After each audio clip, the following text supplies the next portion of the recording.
राम राम जी। आज एक स्पेशल दिन है और आज हमारे साथ एक स्पेशल मेहमान है। एक जीवन का परिचय देने से पहले ना एक कहानी मैं सुनाना चाहता हूँ। ये कहानीकार आदमी के साथ भी कहानी होती है शायद जीवन में कभी। एक आदमी जिसका जीवन का शायद सपना था कि वो फिल्म के डायरेक्टर बन पाए, और उनके जीवन में जब ऐसी घटना घटती है, एक फिल्मी घटना घट जाती है, तो उस घटना के साथ एक दुखद घटना भी जुड़ी हुई है। और इस सारी बातों का करने का एक मकसद है, वो बहुत बड़ा है। वो मकसद ये है कि आज के दुख के समय में, जब लोगों के अपने उनको छोड़ के जा रहे हैं, परिवारों के परिवार इस दुनिया से चले जा रहे हैं, लाइन लगी पड़ी है, तो एक प्रेरणा स्तोत्र हम ढूंढते हैं कि कोई ऐसा आदमी मिले जो हमें शक्ति दे, हमें रास्ता दिखाए, हमारा मार्ग प्रशस्त करे, हमें बताए कि हिम्मत कैसे रखी जाती है।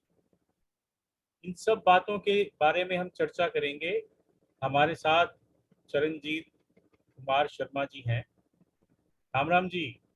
राम राम जी। राम राम जी। राम देखिए, राम मैं राम। इनको मामा जी कह के संबोधित करता हूँ कि मेरे रिश्ते में मामा जी लगते हैं, लेकिन जो कहानी है वो बहुत मार्मिक है और वही संदेश भी देती है।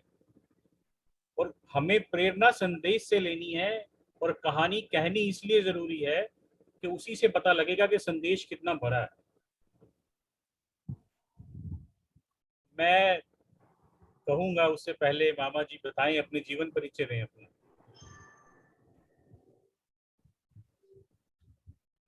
ऐसा है कि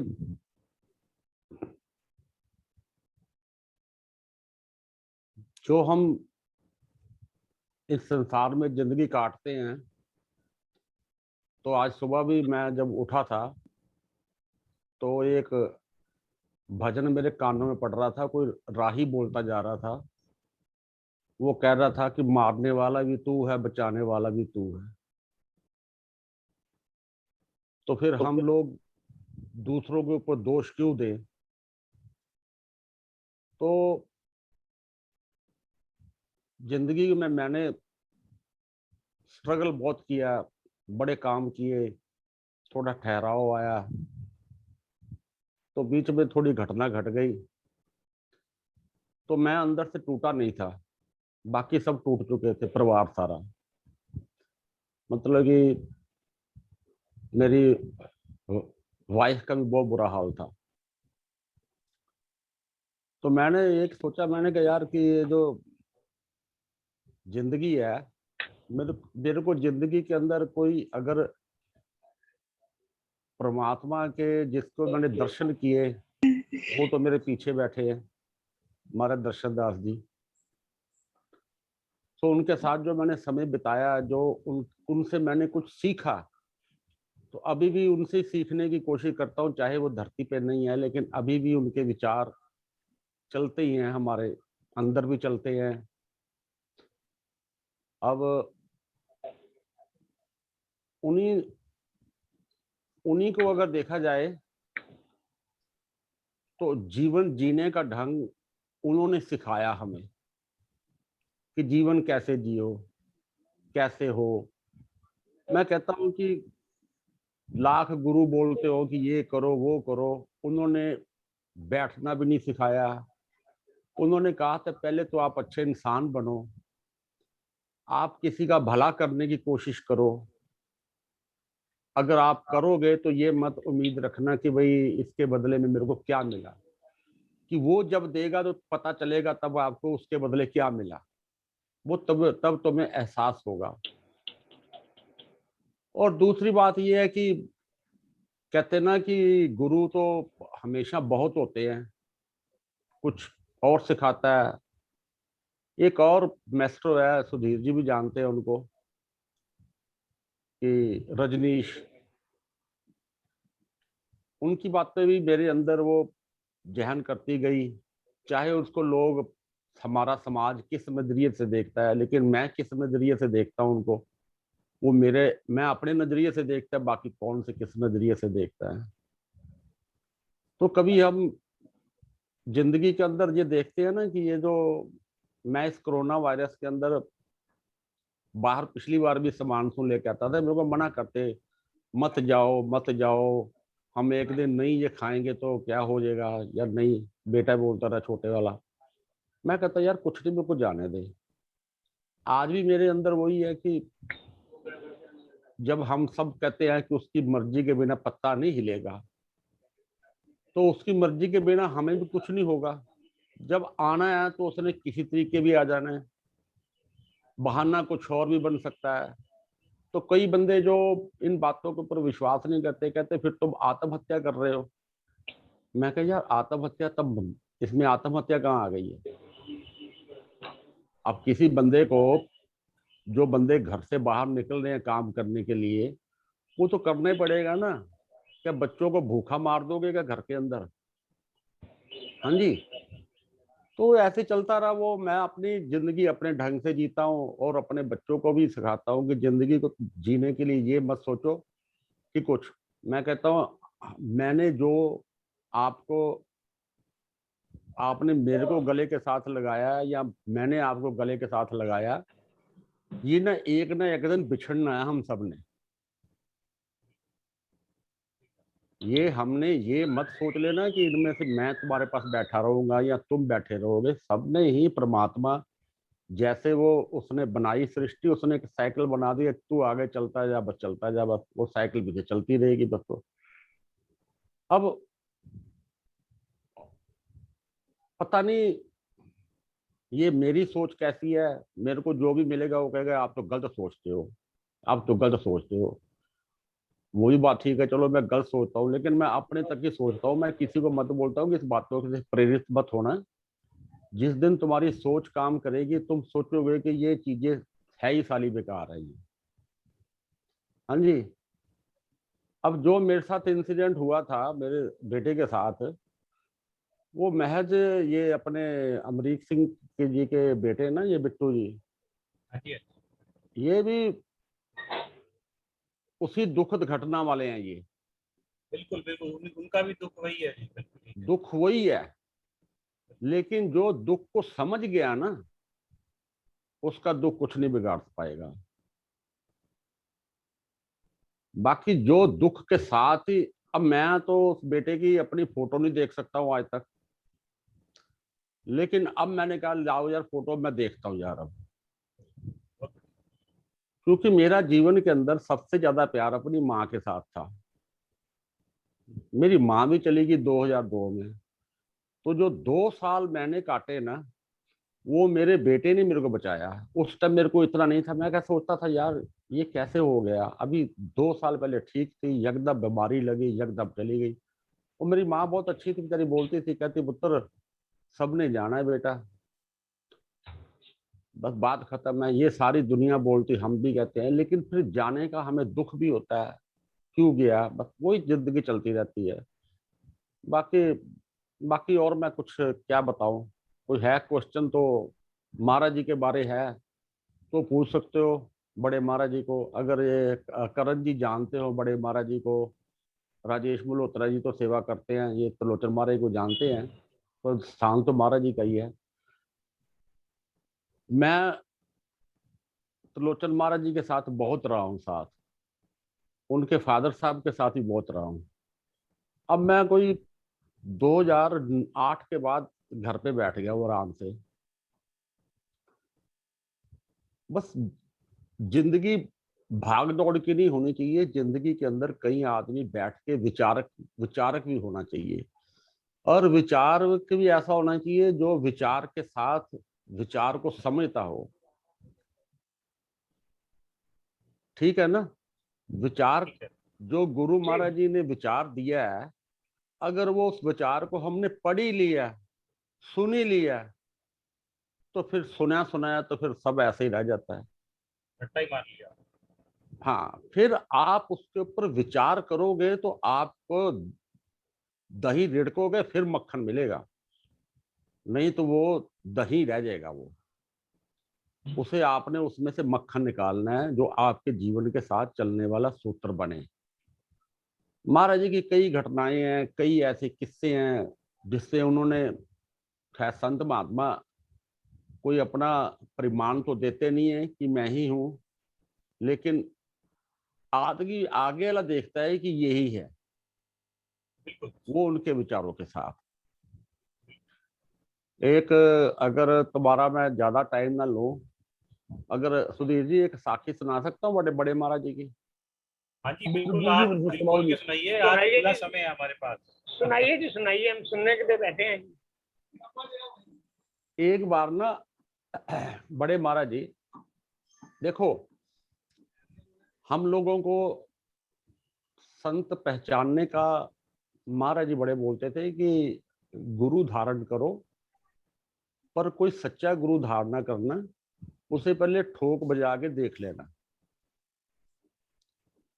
अब ठोकना बजाना तो ना तो आपका पता है, ना मेरे को पता है, ना किसी को पता है। वो उन्होंने एक कहानी बोल दी कि ठोक बजा के देख लो।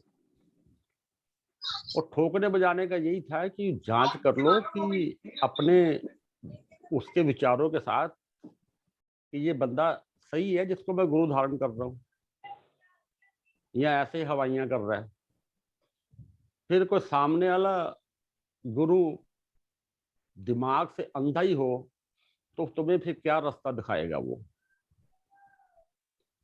तो वो महाराज जी ये ऐसी बातें बोलते थे। वो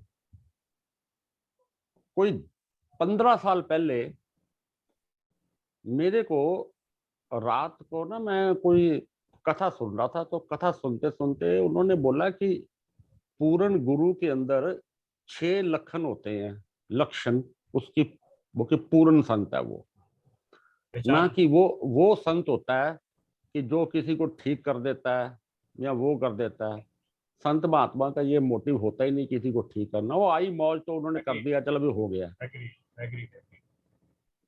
उनकी मौज आ गई तो कर दिया ठीक, नहीं आई तो पड़े रहते लोग, नहीं ठीक होते। कई महाराज के पास भी इतने पुराने पुराने बंदे हैं जो उसी बीमारी के साथ आज भी हैं, लेकिन उनके अंदर ना वो एक वो आ गई, संतुष्टि आ गई, जीने का ढंग आ गया उस बीमारी के साथ।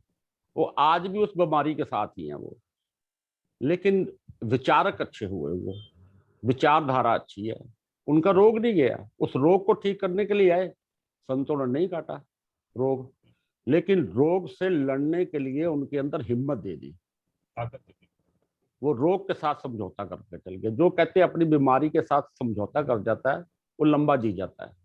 जो बीमारी के भय से डरा रहता है वो थोड़े टाइम में चला जाता है। वो एक बार महाराज जी गए वहां पे पिक्चर देखने के लिए। वो पिक्चर को बोलते थे खेल देखना, फिल्म को कहते खेल देखने चले भाई। तो कहते सारे जने, और मैं परली साइड खड़ा था दरवाजे के पार। और कहते तूने जाना है? मैं कहा हाँ जी। कहते बैठ जा फिर गाड़ी में। हमने पता नहीं होता था वो मिट्टी मुट्टी की सेवा सुबह करके आए हुए थे। मैंने फटाफट कमीज बदली, मिट्टी वाले पैर थे मेरे, चप्पल वाले, मैंने वैसे बैठ गया। तो एक बंदा भाग के आया तो कहता महाराज जी को 2 नंबर स्टैंड से कि गाड़ी हमारे बैठने वाले चले जाएंगे तो मैं बातचीत किससे करूंगा। तो फटाफट भाग आया हमारे। कहते इसको देख क्या बात होगी इसको।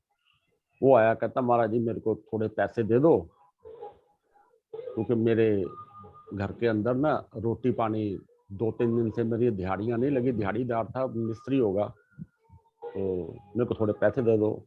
महाराज जी के ऊपर की जेब के अंदर जितने पैसे थे ना, उन्होंने गिने भी नहीं। जो भी 100, 50, 100, 200 जो भी होगा, देखो पहले वो संत कभी गिनता ही नहीं। उन्होंने उठाए, उसके हाथ में रख दिए। कहते ये तू जा अपना घर चला। क्योंकि वो शख्स जो था महाराज जी वो माया मुक्त थे वो, और जब भी जाते थे खर्चा वही करते थे। उनके साथ इतने इतने बंदे होते थे, अच्छे पैसे वाले भी होते। पैसे पैसे वाले नहीं, मतलब कि नौकरियां अच्छी थी। कोई इंस्पेक्टर था उसमें, इसमें सेल टैक्स में तो कोई था, सानी बाबा ये सारे तो अपनी गांठ के पक्के होते थे। कहते यार पिक्चर देखने को मन नहीं कर रहा पीछे बैठे हुए। महाराज बैठे आगे आराम से अम्बेसडर गाड़ी के अंदर। कहते पिक्चर देखने के लिए बोल दिया, पैसे तो उन्होंने दे दिए उसको, तो टिकट कहाँ थे। फिल्म थी क्रोधी धर्मेंद्र वाली, अंबा या पैलेस के अंदर लगी थी। और महाराज जी बोलते उसके सामने एक था डोसे की दुकान थी, डोसा और कॉफी बनाता था। महाराज कहते जाओ जाके ना उसके अंदर जाके ना डोसा और जो खाना पीना खा लो। अब उसके अंदर कोई ना जाए, ये बोलने जाओ अंदर कोई ना जाए। महाराज कहते ओ महाराज तो भाई साहब इनको भेजो, इनको बुलाओ अंदर और इनको खिलाओ, लगाओ 8-10 डोसे जो भी थे वो लगाए उन्होंने, सारे खा भी गए। फिर मैंने तो फटाफट खाया, सच्चाई की बात है मैं निकला बाहर। मैं महाराज के पास खड़ा हो गया। महाराज सबको ये था कि पैसे कौन देगा, पैसे कौन देगा। तो एक शख्स आया, ये सामने जो गेम है ये मेरे सामने चल रही है, मैं खा के निकल आया फटाफट। मैं वो शख्स आया एक बंदा, वो महाराज जी को बोलता है, कहता बाबा जी ये लो, बाबा जी बोलते थे, कहता बाबा जी ये लो टिकटें पिक्चर की, और ये लो होटल का बिल जो आपने रात को मांगा था। हाँ जी। महाराज जी कहते उसको दिया दुकान वाले को। महाराज बोलते भाजी ਤੁਹਾਡੇ किन्ने पैसे होए। उसने उतने ही पैसे बोले जो उसके हाथ में थे। ओ माय गॉड, वाह। उतने ही पैसे, 4 आने ऊपर नहीं 4 आने नीचे। उसने कहा भाई साहब इन्ने, वो कहता दियो जी उन्होंने दे पैसे। अच्छा जी। वो कहता जी आगे वो बंदा, अच्छा बाबा जी मैनू आ गया, कहते जा। कोई कम्युनिकेशन नहीं था, कोई जो जैसे मोबाइल नहीं। साली दिल्ली से पंजाब कॉल करने के लिए वो वहां से बुक करवानी पड़ती थी। कॉल बुक होने के बाद होती थी कॉल, वो भी 2-2 4-4 घंटे के बाद। और बंदे को बदला बोलता मेरे को सपना आया, मेरे को सपने में आप आए हो, मेरे को बोला मेरे को टिकटें लेके रखी, मैं इतने बजे आऊंगा और इतने बंदे मेरे साथ होंगे, इनका बिल इतना वो भी दे के जाना। आप इसको क्या बोलोगे। और एक सवाल मेरे मन के अंदर आता रहा, कहते थे कि संत जो होते हैं वो बोलते बहुत कम है। वो ये बोलते मिथ है, बहुत, ये सच्चाई नहीं है। नहीं नहीं सुनो मैं बता रहा हूँ सुधीर जी जी कि संत बोलते बहुत कम है। जी वो मेरे मन के आया, मैं कहा यार हमारे महाराज जी तो बोलते ही बहुत थे, हाँ बिल्कुल बोलते ही बहुत थे। वो तो जब उठ जाते थे और उठने के बाद उन्होंने बोलना बहुत है, और उनके बोलने के साथ हम सुनते, उनके बोलने में मजा बड़ा आता था हमें सुनने का। हाँ जी। तो मैं रात को बोला, मैं कहा तो बोलते बहुत थे। ये बोलता है कि जो पूर्ण संत होते हैं वो बोलते बहुत कम है। तो मेरे को रात को एक ख्याल आया, ये मेरी अपनी बीती है। महाराज जी बोलते मेरे को कि तू रात भर ये सोचता रहा कि महाराज जी तो बहुत बोलते थे। मैं कहा हाँ जी। कहते मैंने तो बोला ही कुछ नहीं। वो बोलते मैंने कहाँ ज्यादा बोला है, मैंने तो बोला ही नहीं। मैं कहा जी आप बोलते थे। कहते बेटा वो जो बानी इशारा कर रही है ना बोलना किसका, वो कह रही है कि जो संसारी बातें करता है ना, वो जो ईश्वर की बात करता है वो बोलता कम है। 24 घंटे उसकी जुबान पे रसना सिर्फ सृष्टिकार की होगी, वो उसी की बात करेगा। जब भी बात करेगा तो धार्मिक की बात करेगा। तो उस हिसाब से मैं बोल रहा हूं, बोले ही नहीं ना, अपने बच्चों के बारे बोले ना, किसी के परिवार के बारे बोले ना, ये पैसे ले गया, ये फैक्ट्री ले गया, यार कोई आज जीवन में क्या होता है यार मेरे 10,000 रुपये वो ले गया। साधु महात्मा बोलता है यार उससे जाके बंदे से पैसे लेके आओ यार। और हमने कभी सोचा ही नहीं कि अभी उन्होंने कभी ऐसी बातें जीवन में करी होगी। तो बोलना कम हुआ। और जो होती मौन की बात, वो फिर उन्होंने बोला कि वो खाता बहुत कम है, वो खाता बहुत कम है। पूरन संत खाता ही बहुत कम है। दूसरी पहचान आप कह रहे हो। वो महाराज जी ने बोल दिया महाराज जी पता था वो रात 24 घंटे में एक बार भोजन करते थे बस, 24 घंटे में एक बार, और वो भी रात को 1 या 2 रोटी खानी उन्होंने, बस छुट्टी। चाय बहुत पीते थे, चाय बहुत ही पीते थे, मतलब कि दिन के 15, 20, 25 कप। गद्दी पे भी अच्छा। उनके पास 2, 3 बार 4 बार चाय जाती थी।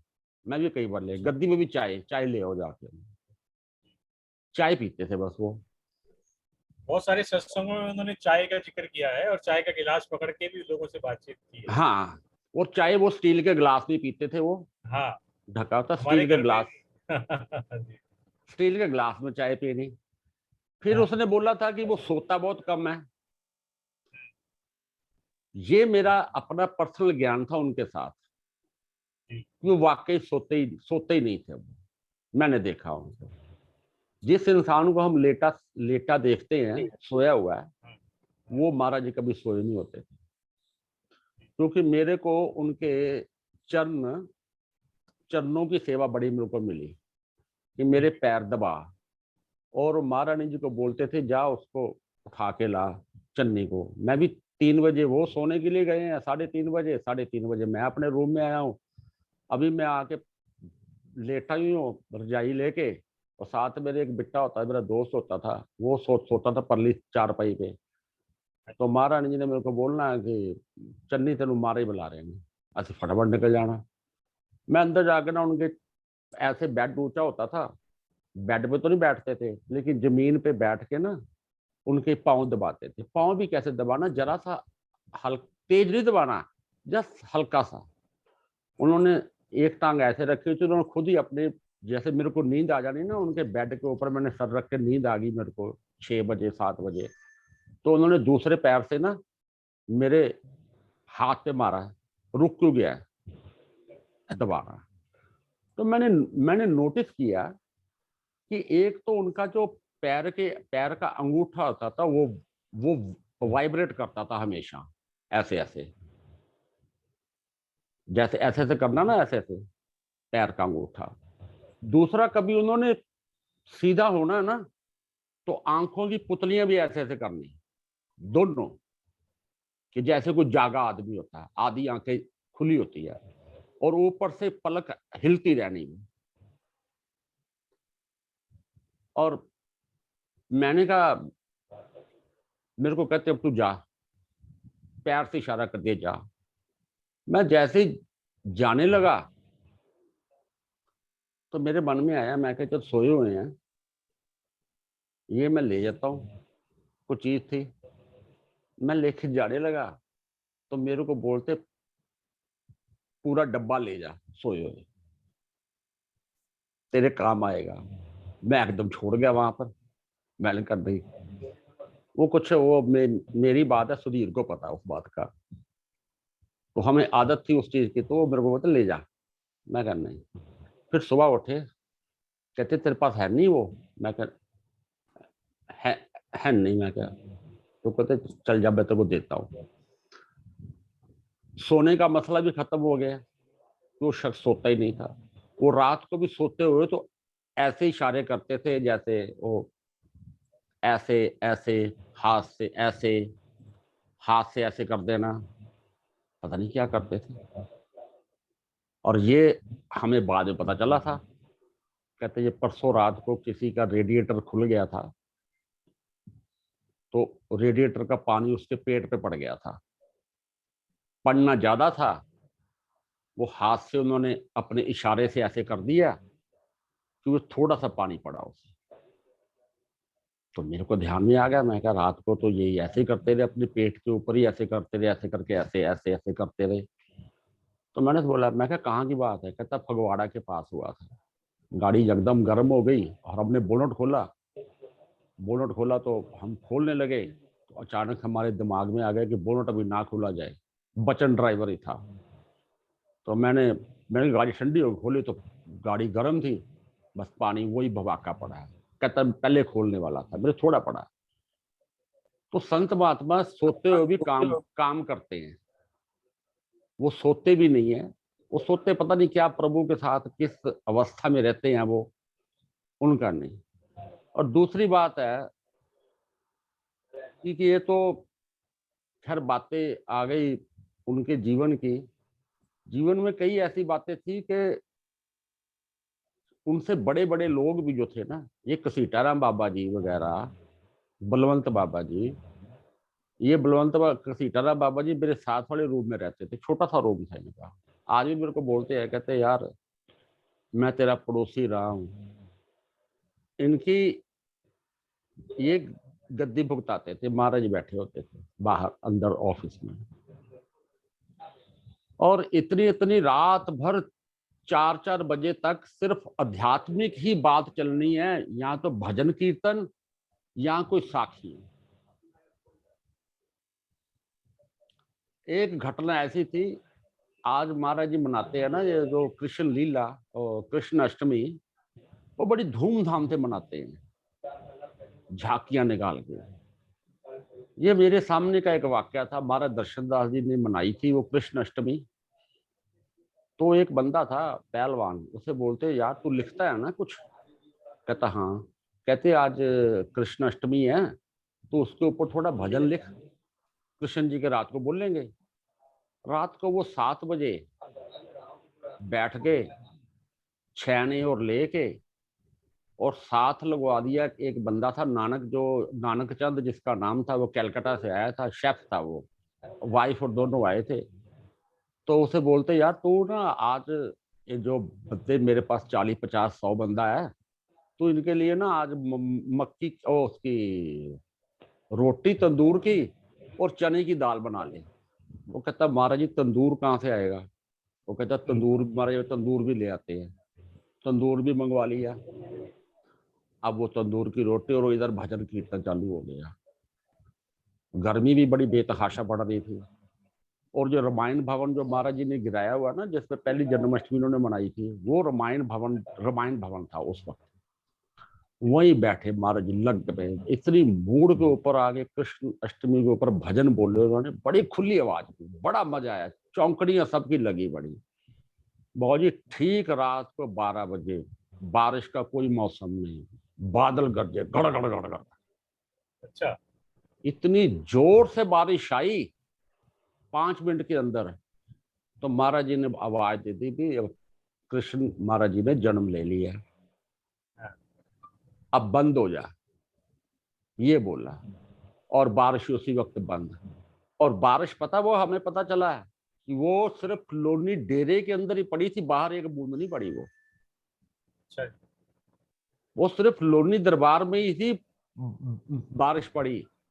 एक तूफान आया था, वो भी लोनी दरबार के अंदर ही आया था। सब लोगों को पता है कि जब पंखे छतों के उल्टे हो गए, झोंपड़े गए, इधर उधर हो गए, तो एक बंदे को चोट लगी, उसे डॉक्टर के पास पट्टी कराने ले गए। वो कहता तो पुलिस केस है भाई, इसके सर के ऊपर किसी ने मारा हुआ। कहता मारा नहीं हुआ, तूफान आ गया था। कहता तूफान आ गया था? कहाँ तूफान आ गया? कहता हमारे उधर आया। वो कहते यहाँ तो कुछ भी नहीं हुआ। वो कहता हमारे उधर आया। वो कहता पहले मैं देख के आऊंगा। डॉक्टर बोलता तुम्हारे तूफान आया है कि ये किसी मार पटाई का केस है? पुलिस वाला वो आया, उसने देखा छतों के ऊपर सिल्लें उल्टी हुई पड़ी हैं, तो पंखे ऊपर कईयों के छतों के ऊपर उल्टे पड़े हुए। वो कहता यार पता नहीं क्या है ये। फिर उसने इलाज किया 7-8 बंदों का, उसमें 2-3 लेडीज भी थी जिनके ऊपर चोट चाट लगी। तो वो एक बड़ी धार्मिक धरती तो धार्मिक है ही, जहाँ पे महाराज जी आए हैं। उनकी तो कहानियां मैं जितनी भी सुनाऊं, वो कभी सामने रूबरू बैठे होते ना तो आदमी, तो फिर तो और भी बड़ा मजा आता है। हम क्योंकि रूबरू ही हैं जी आपके। हाँ वो जो जो कैरेक्टर आता है ना एक जीवन के अंदर, जी। उसकी भरपाई कभी हो नहीं पाती, बिल्कुल बिल्कुल। और मेरे ठीक सामने है। हो भी नहीं पाएगी। ये नहीं हम तुलना कर रहे हैं, तुलना इसलिए नहीं कर रहे हाँ। कि आपका एक तो महाराज जी को पहले देख लो। महाराज जी की अभी इन्होंने पुरानी निशानियां सारी ही ना गिरा दी गई है। वो एक लोगों को एक मैसेज छोड़ती थी। उस डेरे के अंदर ना कभी कुछ नहीं होता था। अगर आप आपने पौधा लगा लिया ना, पानी भी देते रहो, सब कुछ देते रहो, वो 7-8 दिन में पौधा सूख जाना। कई बार गेहूं की फसल लगाई, वहां सूख गई, बी पलाई नहीं। बड़े बड़े फार्मर आए थे, पादीप वगैरह सारे, इनका साला भी इस बार होएगी, हमने ये केमिकल डाल दिया, नहीं हुआ। तो महाराज जी ने बोले, एक दिन बैठे, कहते ले आओ यार, वो बरसात का टाइम है, जामुन का पेड़ लेके आओ, छोटा सा ले आए, कहते लगाओ इसको यहाँ पे। हाँ, लगाया, एक पेड़ और लेके वो भी लगा दिया। बहुत ही, जब 82 में लगाया उन्होंने, 84 के अंदर डेरा छोड़ दिया। जामुन, जब हम जामुन को देखते थे बड़ा खुशी होती थी, जामुन ऊंची होनी चालू हो गई वो। अच्छा, अब संतों ने अपने हाथ से लगाया था ना वो जी जी पौधा। बिल्कुल। जब हम गए ना 96 में, तो जामुन के अंदर इतनी काली काली मोटी मोटी रसीली गिरती थी नीचे। तो मैं खड़ा खड़ा उसी के पेड़ के नीचे, मैं कहा ये हमारे ने अपने हाथ से लगाई थी। मेरे को एक कहानी याद आई आपकी बात से, महात्मा बुद्ध की कथा है। मैं उसकी कुछ लाइनें कहना चाहूंगा कि एक गांव में महात्मा बुद्ध गुजरते थे, उस गांव के पास से निकलते थे। हम्म तो उस गांव में बहुत सुंदर सुंदर फूल खिल गए वहां पे। एक अलग ही तरह के फूल जो कभी खिले ही नहीं थे जीवन में। तो बात चर्चा वो लंबी है, सिर्फ इतना ही कहना चाह रहा था कि जहां से संत गुजरते भी हैं, जहां से महापुरुष गुजरते भी हैं, वहां भी फूल खिल जाते हैं। ओ बिल्कुल वहां है भी वो तो। हमारे हमारे जैसे लोगों को अगर वो जगा देते हैं, चलते चलते भी आवाज दे देते हैं कि बेटा जाग जा, तो ये भी एक फूल खिलना है। क्योंकि हम भी अगर जाग जाएंगे उनके कहने से, तो शायद उतने ही फूल आगे खिला पाएंगे। बिल्कुल। जी और महाराज जी का, मैं सोचता था कि यार महाराज जी बोलते थे कोई एक बंदा आएगा, वो मेरे मिशन को ऊपर लेके जाएगा। जी और मैं कहता हूँ कि कोई बंदा होए कि जो महाराज जी के बारे में लोगों को बताए, ना कि उनकी भविष्यवाणियों के बारे बताए, ना उनको कुछ नहीं। वो प्रोडिक्शन जो है वो एक अपने लेवल की है। और जी ये जो जो उनकी करनियां कथनियां थी, इन्हीं इन्हीं को ही आगे किया जाए। कि उनका जो देखो वो, जीवन परिचय है ना जी, जो उनका जीवन परिचय है, आपसे भी पहले बहुत बार बात हुई इस बारे में हम्म कि हम एक किताब कहना चाहते हैं, लेकिन हम जीवन परिचय से कहेंगे वो किताब को। हम्म हम उनकी जीवन शैली के बारे में लोगों को बताएंगे, जैसे राम ने मर्यादा पुरुषोत्तम होने के लिए अपने जीवन के बारे में लोगों को सुनने से पता लगता है ना कि राम मर्यादा पुरुषोत्तम क्यों है। ठीक है। हाँ। राम ने किसी को, मतलब चमत्कार तो उन्होंने नहीं किया, मुझे तो नहीं दिखता उनके, हम लोगों ने उनके आम कामों को भी चमत्कार कह दिया जरूर। हम्म लेकिन उन्होंने, जैसे उनकी धर्मपत्नी को रावण उठा के ले गया और वो उड़ के लेके गया जहाज हम्म में, तो राम उड़ के उसके पीछे नहीं भागे। उन्होंने जटायु से मदद ली। ठीक है। उन्होंने रास्ते में मल्लाह से मदद ली नदी पार करने के लिए। हम्म उन्होंने रास्ते में बंदरों, जिनको हम वानर सेना कहते हैं, उनसे मदद ली। उन्होंने पूरी हम्म प्रकृति से कहा कि आप मेरी मदद करो। हम्म उन्होंने ऐसा क्यों नहीं किया कि वो उड़ के चले जाते सीधा रावण को पकड़ते, बेटा तू ऐसा क्या कर दिया।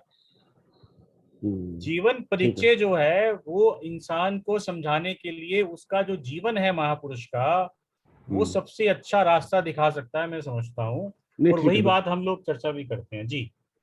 नहीं बिल्कुल ठीक बात है ये। बाकी ये कि अब महाराज जी इंग्लैंड रहते थे, जाते थे वहां पे संग्राम मनाते थे, 10-15 दिन बाद आ जाते थे। और यहाँ के, जहाँ रही उनकी रिश्तों की बात, जो परिवार थे उनका रिश्ता, वहां भी सही जगह सबके साथ निभाया उन्होंने। सबके साथ रिश्तेदारी भी निभाई। माँ को माँ की श्रेणी में रखा, बाप को बाप की श्रेणी में रखा, बच्चों को, वाइफ को, सबको उसी श्रेणी में रखा। वो अपना काम करते गए वो। जी जब वो वापस आए ना, जब 96 को महाराज जी का डेरा मिला ये वाला, जी तो मैं उनका, जैसे हमारी तो याद अंदर जो समाई है उन्हीं की है ना, कि वही वहां रहते थे। बिल्कुल। तो आंखें भरी हुई, वो देखने वाले वो शख्स नहीं है बस। अब बाकी जो सारा कंकर पत्थर का मकान वही बना पड़ा है। तो जब महाराज जी इसके सुधीर जी के ससुर के साथ मिलके इसको तैयार कर रहे, बिल्डिंग बनानी, तो अचानक मैं बहुत जाता था, वो बता रहे थे उसको गोगिया साहब को, ये टॉयलेट को ऐसे कर दो। मैं कहा महाराज जी तुम टॉयलेट गिरान लगे हो? कहते हाँ असि बढ़िया बनाएंगे। मैं कहा बढ़िया की वैल्यू नहीं पड़ेगी, इस घटिया की वैल्यू रहेगी। आप इस पे सोने की कील भी लगा दोगे ना तो वो चीज नहीं बन पाएगी जो अभी है। ये लोग हैरान होंगे कि एक शख्स इंग्लैंड अमेरिका कई जगह जाने वाला, वो आता हुआ फिर वो ये टॉयलेट इस्तेमाल कर रहा है। वो जो वहां पे लोगों को, अपने सेवक को बोलता है घर अपने नाम पे ले दिए, उनके पैसे दे दिए, जैसे भी करी मदद करती, वो मददगार था, हर आदमी की मदद करी उसने, कभी उससे मांगा नहीं, रिटर्न नहीं मांगा कि तू मेरे को क्या देगा। जो बात आपने मकान लेके देने वाली कही है, हाँ वो घटना मैं कई बार जोड़ के लोगों को बताता हूँ कि जिस समय में उन्होंने लंदन में लोगों को मकान लेके खरीद के दे दिया, उस समय उनका अपना परिवार दिल्ली में किसी के मकान में किराए पे रह रहा था। हाँ किराए पे रह रहा था। वो ये अपना परिवार, घटनाएं जो है ना, ये जीवन को झकझोर देती है इंसान को कि क्या सोच होगी उस व्यक्ति की, उस महापुरुष की सोच क्या होगी। वो बात एक बोलते थे, और यार सारे पंजाबी बोलते थे, कहते यार सारे दा रब रखा है, सारे दा रब रखा है। सृष्टिकार है जेड़ा, उस सृष्टिकार ਨੂੰ बहुत ਉਹਦਾ नाम नानक रखा ਸੀ। वो कहते मैं इस नानक की बात नहीं कर रहा, तो मैं उस नानक की बात करूं जिसने सारा सृष्टि बनाई है। और वो बेचारे, इन्होंने फिर वो टॉयलेट उनकी पता कैसी थी, इमेजिन तुम पहले सोच लो कि आज वो टॉयलेट झुग्गियों में भी वैसी टॉयलेट नहीं होगी, उनकी भी अच्छी होगी। अंदर से कोई प्लस्तर नहीं है, वैसे ही ईंटें और बदरपुर का प्लस्तर चढ़ा हुआ है। और कई बार जो ऊपर सिल्लें पड़ी होती थी, तो जब बारिश आती थी तो अंदर टॉयलेट में पानी गिरता था। और जो दरवाजा था उसका, वो उन्होंने एक मिस्त्री को बुलाया और एक लोहे की टीन ली पुरानी सी, उसके साइडों पे लकड़ी लगवाई, एक साइड पे लकड़ी लगवाई, कहते हो गया काम इसका, अंदर 2 कुंडी लगा दो, एक बाहर से एक अंदर से लगा दी। और अंदर वो टॉयलेट के अंदर टूटी भी नहीं लगवाई, और गुसलखाना टूटा हुआ है, गुसलखाना भी टूटा हुआ जहां नहाते थे वो। हाँ जी, ऊपर सेल्फ पड़ी हुई। तो महाराज जी के पास इंग्लैंड से सेवक आते थे, कहते महाराज जी ये हम इसको बढ़िया बना देते हो। कहते नहीं नहीं, जो सादगी में मजा है ना, वो लग्जरी में कोई मजा नहीं है, ये मेरी औकात से ऊपर नहीं मैं जाऊंगा। हाँ जी, तो कहते थे जैसा देश वैसा भेष। इंग्लैंड में किसी बंदे ने उनके लिए गाड़ी दे दी, मर्सिडीज नहीं जी। उस टाइम की जो सीरीज होगी, उसके अंदर फ्रिज लगा हुआ था, सन 80 या 81 के अंदर। वो कहता महाराज जी इसकी मैं इंडिया भेज रहा हूँ गाड़ी, और इसकी जितनी ड्यूटी है मैं सारी यहीं पे कर देता हूँ, वहां से वो जो भी होता है। कहते यार भाजी ये गड्डी असी इंडिया नहीं लैके जानी, इन्हू इत्थे ही रखो, तुसी चलाओ, जो आओ आवा करांगा मैं तुहाडे नाल बह जा करांगा, इंडिया नहीं चलानी। कहते क्यों?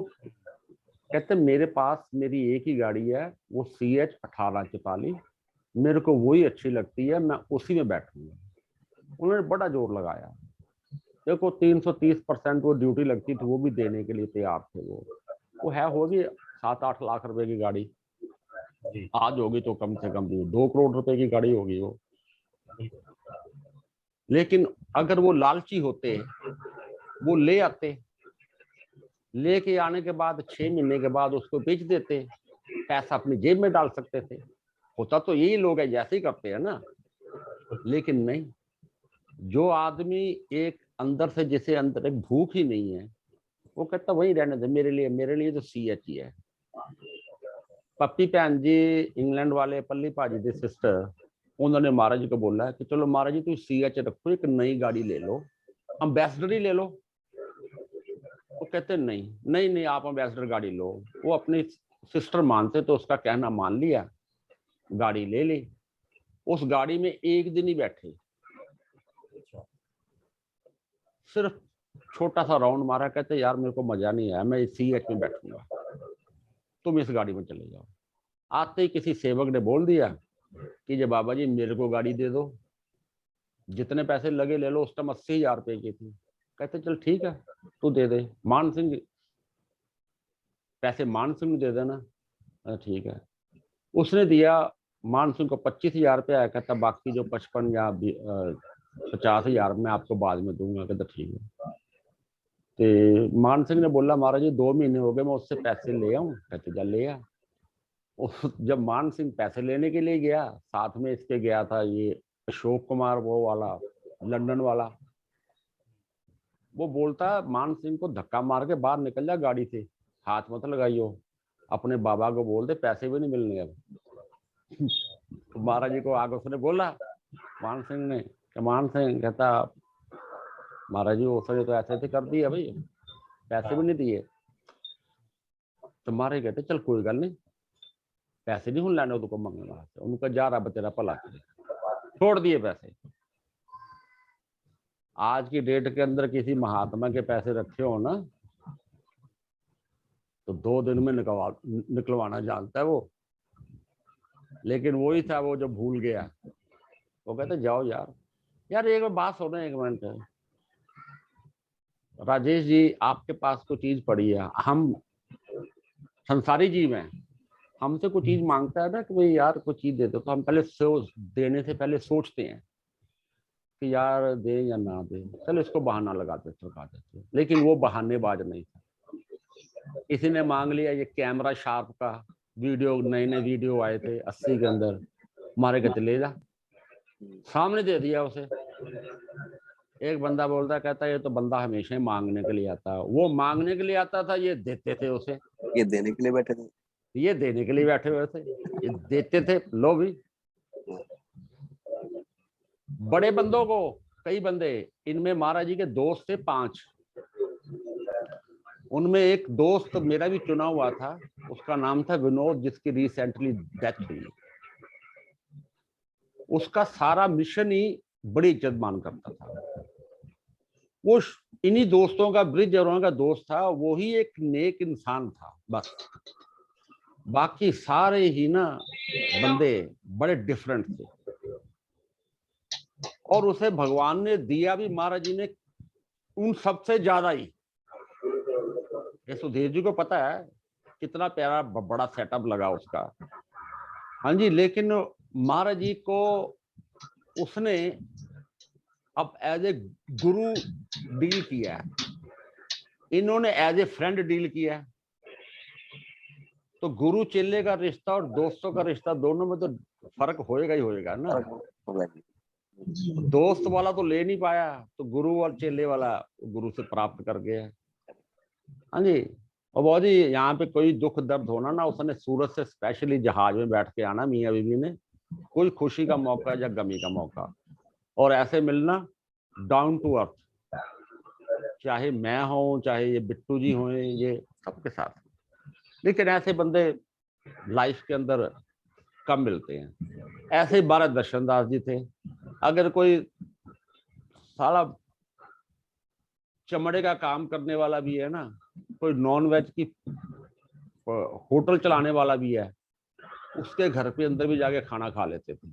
ले आ यार साढ़े की बनाया खाने। जो साथ में होने ना, कई बंदे राधा स्वामी होने या कुछ होने, उन्होंने तो खाना नहीं भाई,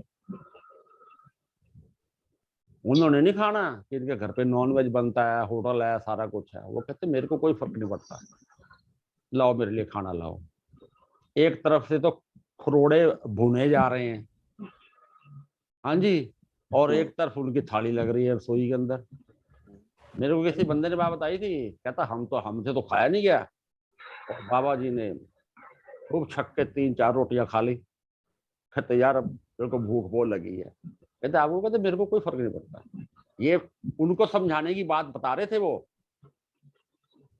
लेकिन वो जिनके अंदर एक फोबिया बैठ गया है कि ये नॉन वेज खाने वाला, ये वेज खाने वाला है, कि ये वेज वाला जो है यही मेरा सच्चा दोस्त है, नॉन वेज वाला हो सकता है, नॉन वेज वाला तुमसे ज्यादा वो लायक हो स्थान के।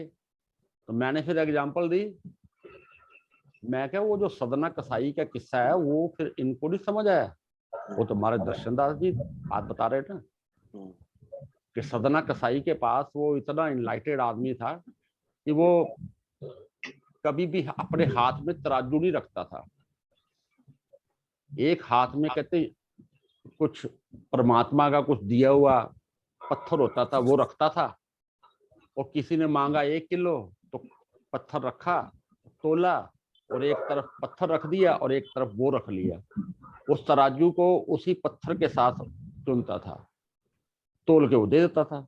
और जब वो कहते तेरे पास तराजू तो नहीं है, कहते तोल लो जाके कहीं भी, पूरा टेकलता था। वो क्या है, कहता बैलेंस एक ही है मेरे पास, क्योंकि वो जुड़ा हुआ परमात्मा के साथ था, वो कसाई था वो।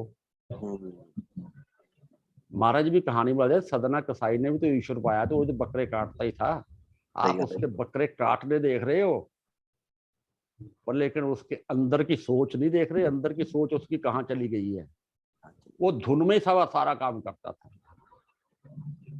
बस। और सुनाओ आप। आशीर्वाद है जी आपका। आप भी सुनाओ जी बिट्टू जी। नहीं मैं तो अजे थोड़ा नहीं सुना, तो मैं सुनांगा, मैंने बहुत अच्छा लग रहा है जी। ਇਸ ਤਰ੍ਹਾਂ ਹੁੰਦਾ ਹੈ ਕਿ ਤੁਹਾਡੇ ਫਾਦਰ ਸਾਹਿਬ ਨਾਲ ਵੀ ਮੇਰੇ ਲਿੰਕ ਰਹੇ ਨੇ, ਲੰਡਨ ਮੇਰੇ ਨਾਲ 2-3 ਵਾਰੀ ਗਏ ਸੀ ਉਹ। ਜੀ ਜੀ ਜੀ। ਤੇ ਉਹਨਾਂ ਨਾਲ ਵੀ ਮੇਰੀ ਗੱਲਬਾਤ ਹੁੰਦੀ ਹੁੰਦੀ ਸੀ, ਬੜੇ ਦਿਲ ਦੇ ਸਾਫ਼ ਆਦਮੀ ਸੀਗੇ, ਮੂੰਹ ਤੇ ਗੱਲ ਕਰਨ ਵਾਲੇ ਆਦਮੀ ਸੀਗੇ, ਪਿੱਠ ਪਿੱਛੋਂ ਗੱਲ ਨਹੀਂ ਸੀ ਕਰਨ ਵਾਲੇ ਸੀ ਉਹ। ਨਹੀਂ ਤੇ ਹੁੰਦਾ ਕੀ ਹੈ ਕਿ ਜ਼ਿਆਦਾ ਕਰਕੇ 90% ਲੋਕ ਮੂੰਹ ਤੇ ਹਾਂ ਹਾਂ ਕਰਦੇ ਨੇ, ਪਿੱਛੋਂ ਕਹਿੰਦੇ ਯਾਰ ਕਿੱਦਾਂ ਦੀ ਗੱਲ ਕਰ ਰਿਹਾ ਸੀ, ਇਹ ਕੀ ਗੱਲ ਕਰ ਰਿਹਾ ਸੀ, ਐਦਾਂ ਕਦੀ ਹੁੰਦਾ, ਐਦਾਂ ਕਦੀ ਹੁੰਦਾ। ਉਹਨਾਂ ਨੇ ਸਾਫ਼ ਕਹਿ ਦੇਣਾ। ਇਹ ਜਿਹੜਾ ਜ਼ਿਆਦਾ ਕਰਕੇ ਦੋਸਤੀ ਹੈਗੀ ਸੀ, ਇਹ ਜਿਹੜੇ ਪ੍ਰਧਾਨ ਨਹੀਂ ਡੇਰੇ ਵਾਲੇ, ਕੀ ਨਾ ਹਰੀਓਮ, ਕੀ ਨਾ भगवान ਹਰ ਭਗਵਾਨ ਜੀ, ਦੋਸਤੀ ਇਹਨਾਂ ਦੇ ਨਾਲ ਸੀ ਜ਼ਿਆਦਾ ਉਹਨਾਂ ਦੀ। ਜੀ ਜੀ ਜੀ। ਹਾਂ ਬਾਕੀ ਠੀਕ ਹੈ ਯਾਰ, ਅਸੀਂ ਬਸ ਬਾਕੀ ਮਹਾਰਾਜ ਜੀ ਤੇ ਗੱਲਾਂ ਹੀ ਇੰਨੀ ਹੈਗੀਆਂ ਨੇ ਕਿ ਪੁੱਛੋ ਕੁਛ ਨਾ। ਜੀ ਹੁਣ ਸਾਡੀ ਤੇ ਜ਼ਿੰਦਗੀ ਜਿਹੜੀ ਹੈ, ਸਹਾਰਾ ਤੇ ਇਨਸਾਨ ਨੂੰ ਸਿਰਫ ਉਹਦਾ ਹੁੰਦਾ ਹੈ। ਹੁਣ ਕੱਲ ਮੇਰਾ 2000 ਦਾ ਚਲਾਨ ਕੱਟ ਗਿਆ, ਮੇਰਾ 2000 ਚਲਾਨ ਕੱਟ ਗਿਆ, ਮੈਂ ਬਾਹਰ ਆ ਗਿਆ, ਉਹਨੇ ਮੈਨੂੰ ਆਵਾਜ਼ ਮਾਰੀ, ਮੈਂ ਕੋਲ चला गया ਉਹਦੇ, ਮੈਨੂੰ ਕਹਿੰਦਾ जी तुम्हारा चलान कट जाएगा। मैं क्या किस बात का, कहते आप पार्क से आए हो। मैं क्या अब तो पार्क से बाहर ही हूँ मैं। कहता लेकिन अंदर से तो आए हो। मैं क्या देख लिया भरावा, छड़ना छड़ दे, कोई गल नहीं। कहता नहीं। मैं क्या चलाओ 2000 रुपये ले लो, फिर मेरे घरों आके ले लो, गल हो। तो मैनू कैसे पूछा नहीं, मैं ਉਹਨੂੰ ਕਿਹਾ, ਮੈਂ ਕਿਹਾ ਹੁਣ ਇਹ ਦਿਲ ਨੂੰ ਤੇ ਦਿਲਾਸਾ ਹੀ ਦੇਣਾ, ਜੋ ਰੱਬ ਕਰਦਾ ਠੀਕ ਹੀ ਕਰਦਾ ਹੈ, ਠੀਕ ਕਰਦਾ ਹੈ, ਜੋ ਰੱਬ ਕਰਦਾ ਠੀਕ ਹੀ ਕਰਦਾ ਹੈ। ਮੈਨੂੰ ਕਹਿੰਦੇ ਕੀ ਹੋਇਆ, ਮੈਂ ਕਿਹਾ ਯਾਰ ਕੀ ਪਤਾ ਉਹਨੂੰ ਕੀ ਮਨਜ਼ੂਰ ਸੀਗਾ। ਹਾਂਜੀ ਉਹਨੂੰ ਜ਼ਿਆਦਾ ਲੋੜ ਹੋਏਗੀ ਨਾ 2000 ਰੁਪਏ ਦੀ। ਨਹੀਂ ਕੀ ਪਤਾ, ਹੋ ਸਕਦਾ ਹੈ ਕਿ ਮੈਂ ਉਸ ਘੜੀ ਉਹਦੇ ਨਾਲ ਨਾ ਹੁੰਦਾ ਤੇ ਮੈਨੂੰ ਰਸਤੇ 'ਚ ਕੁਝ ਹੋ ਜਾਂਦਾ। ਸਹੀ ਗੱਲ ਹੈ। ਜੀ ਜੀ। ਤੁਸੀਂ ਕਹਾਣੀ ਸੁਣੀ ਨਾ ਅਕਬਰ ਵਾਲੀ? ਸੁਣੀ ਤਾਂ ਹੋਈ ਹੈ ਜੀ, ਪਰ ਯਾਦ ਨਹੀਂ ਹੈਗੀ ਜੀ। ਯਾਦ ਨਹੀਂ ਹੈ ਤਾਂ ਮੈਂ ਯਾਦ ਦਿਲਾ ਦਿੰਦਾ। ਕੋਨੇ ਸੁਣਾ ਦੋ ਜੀ ਥੋੜੀ।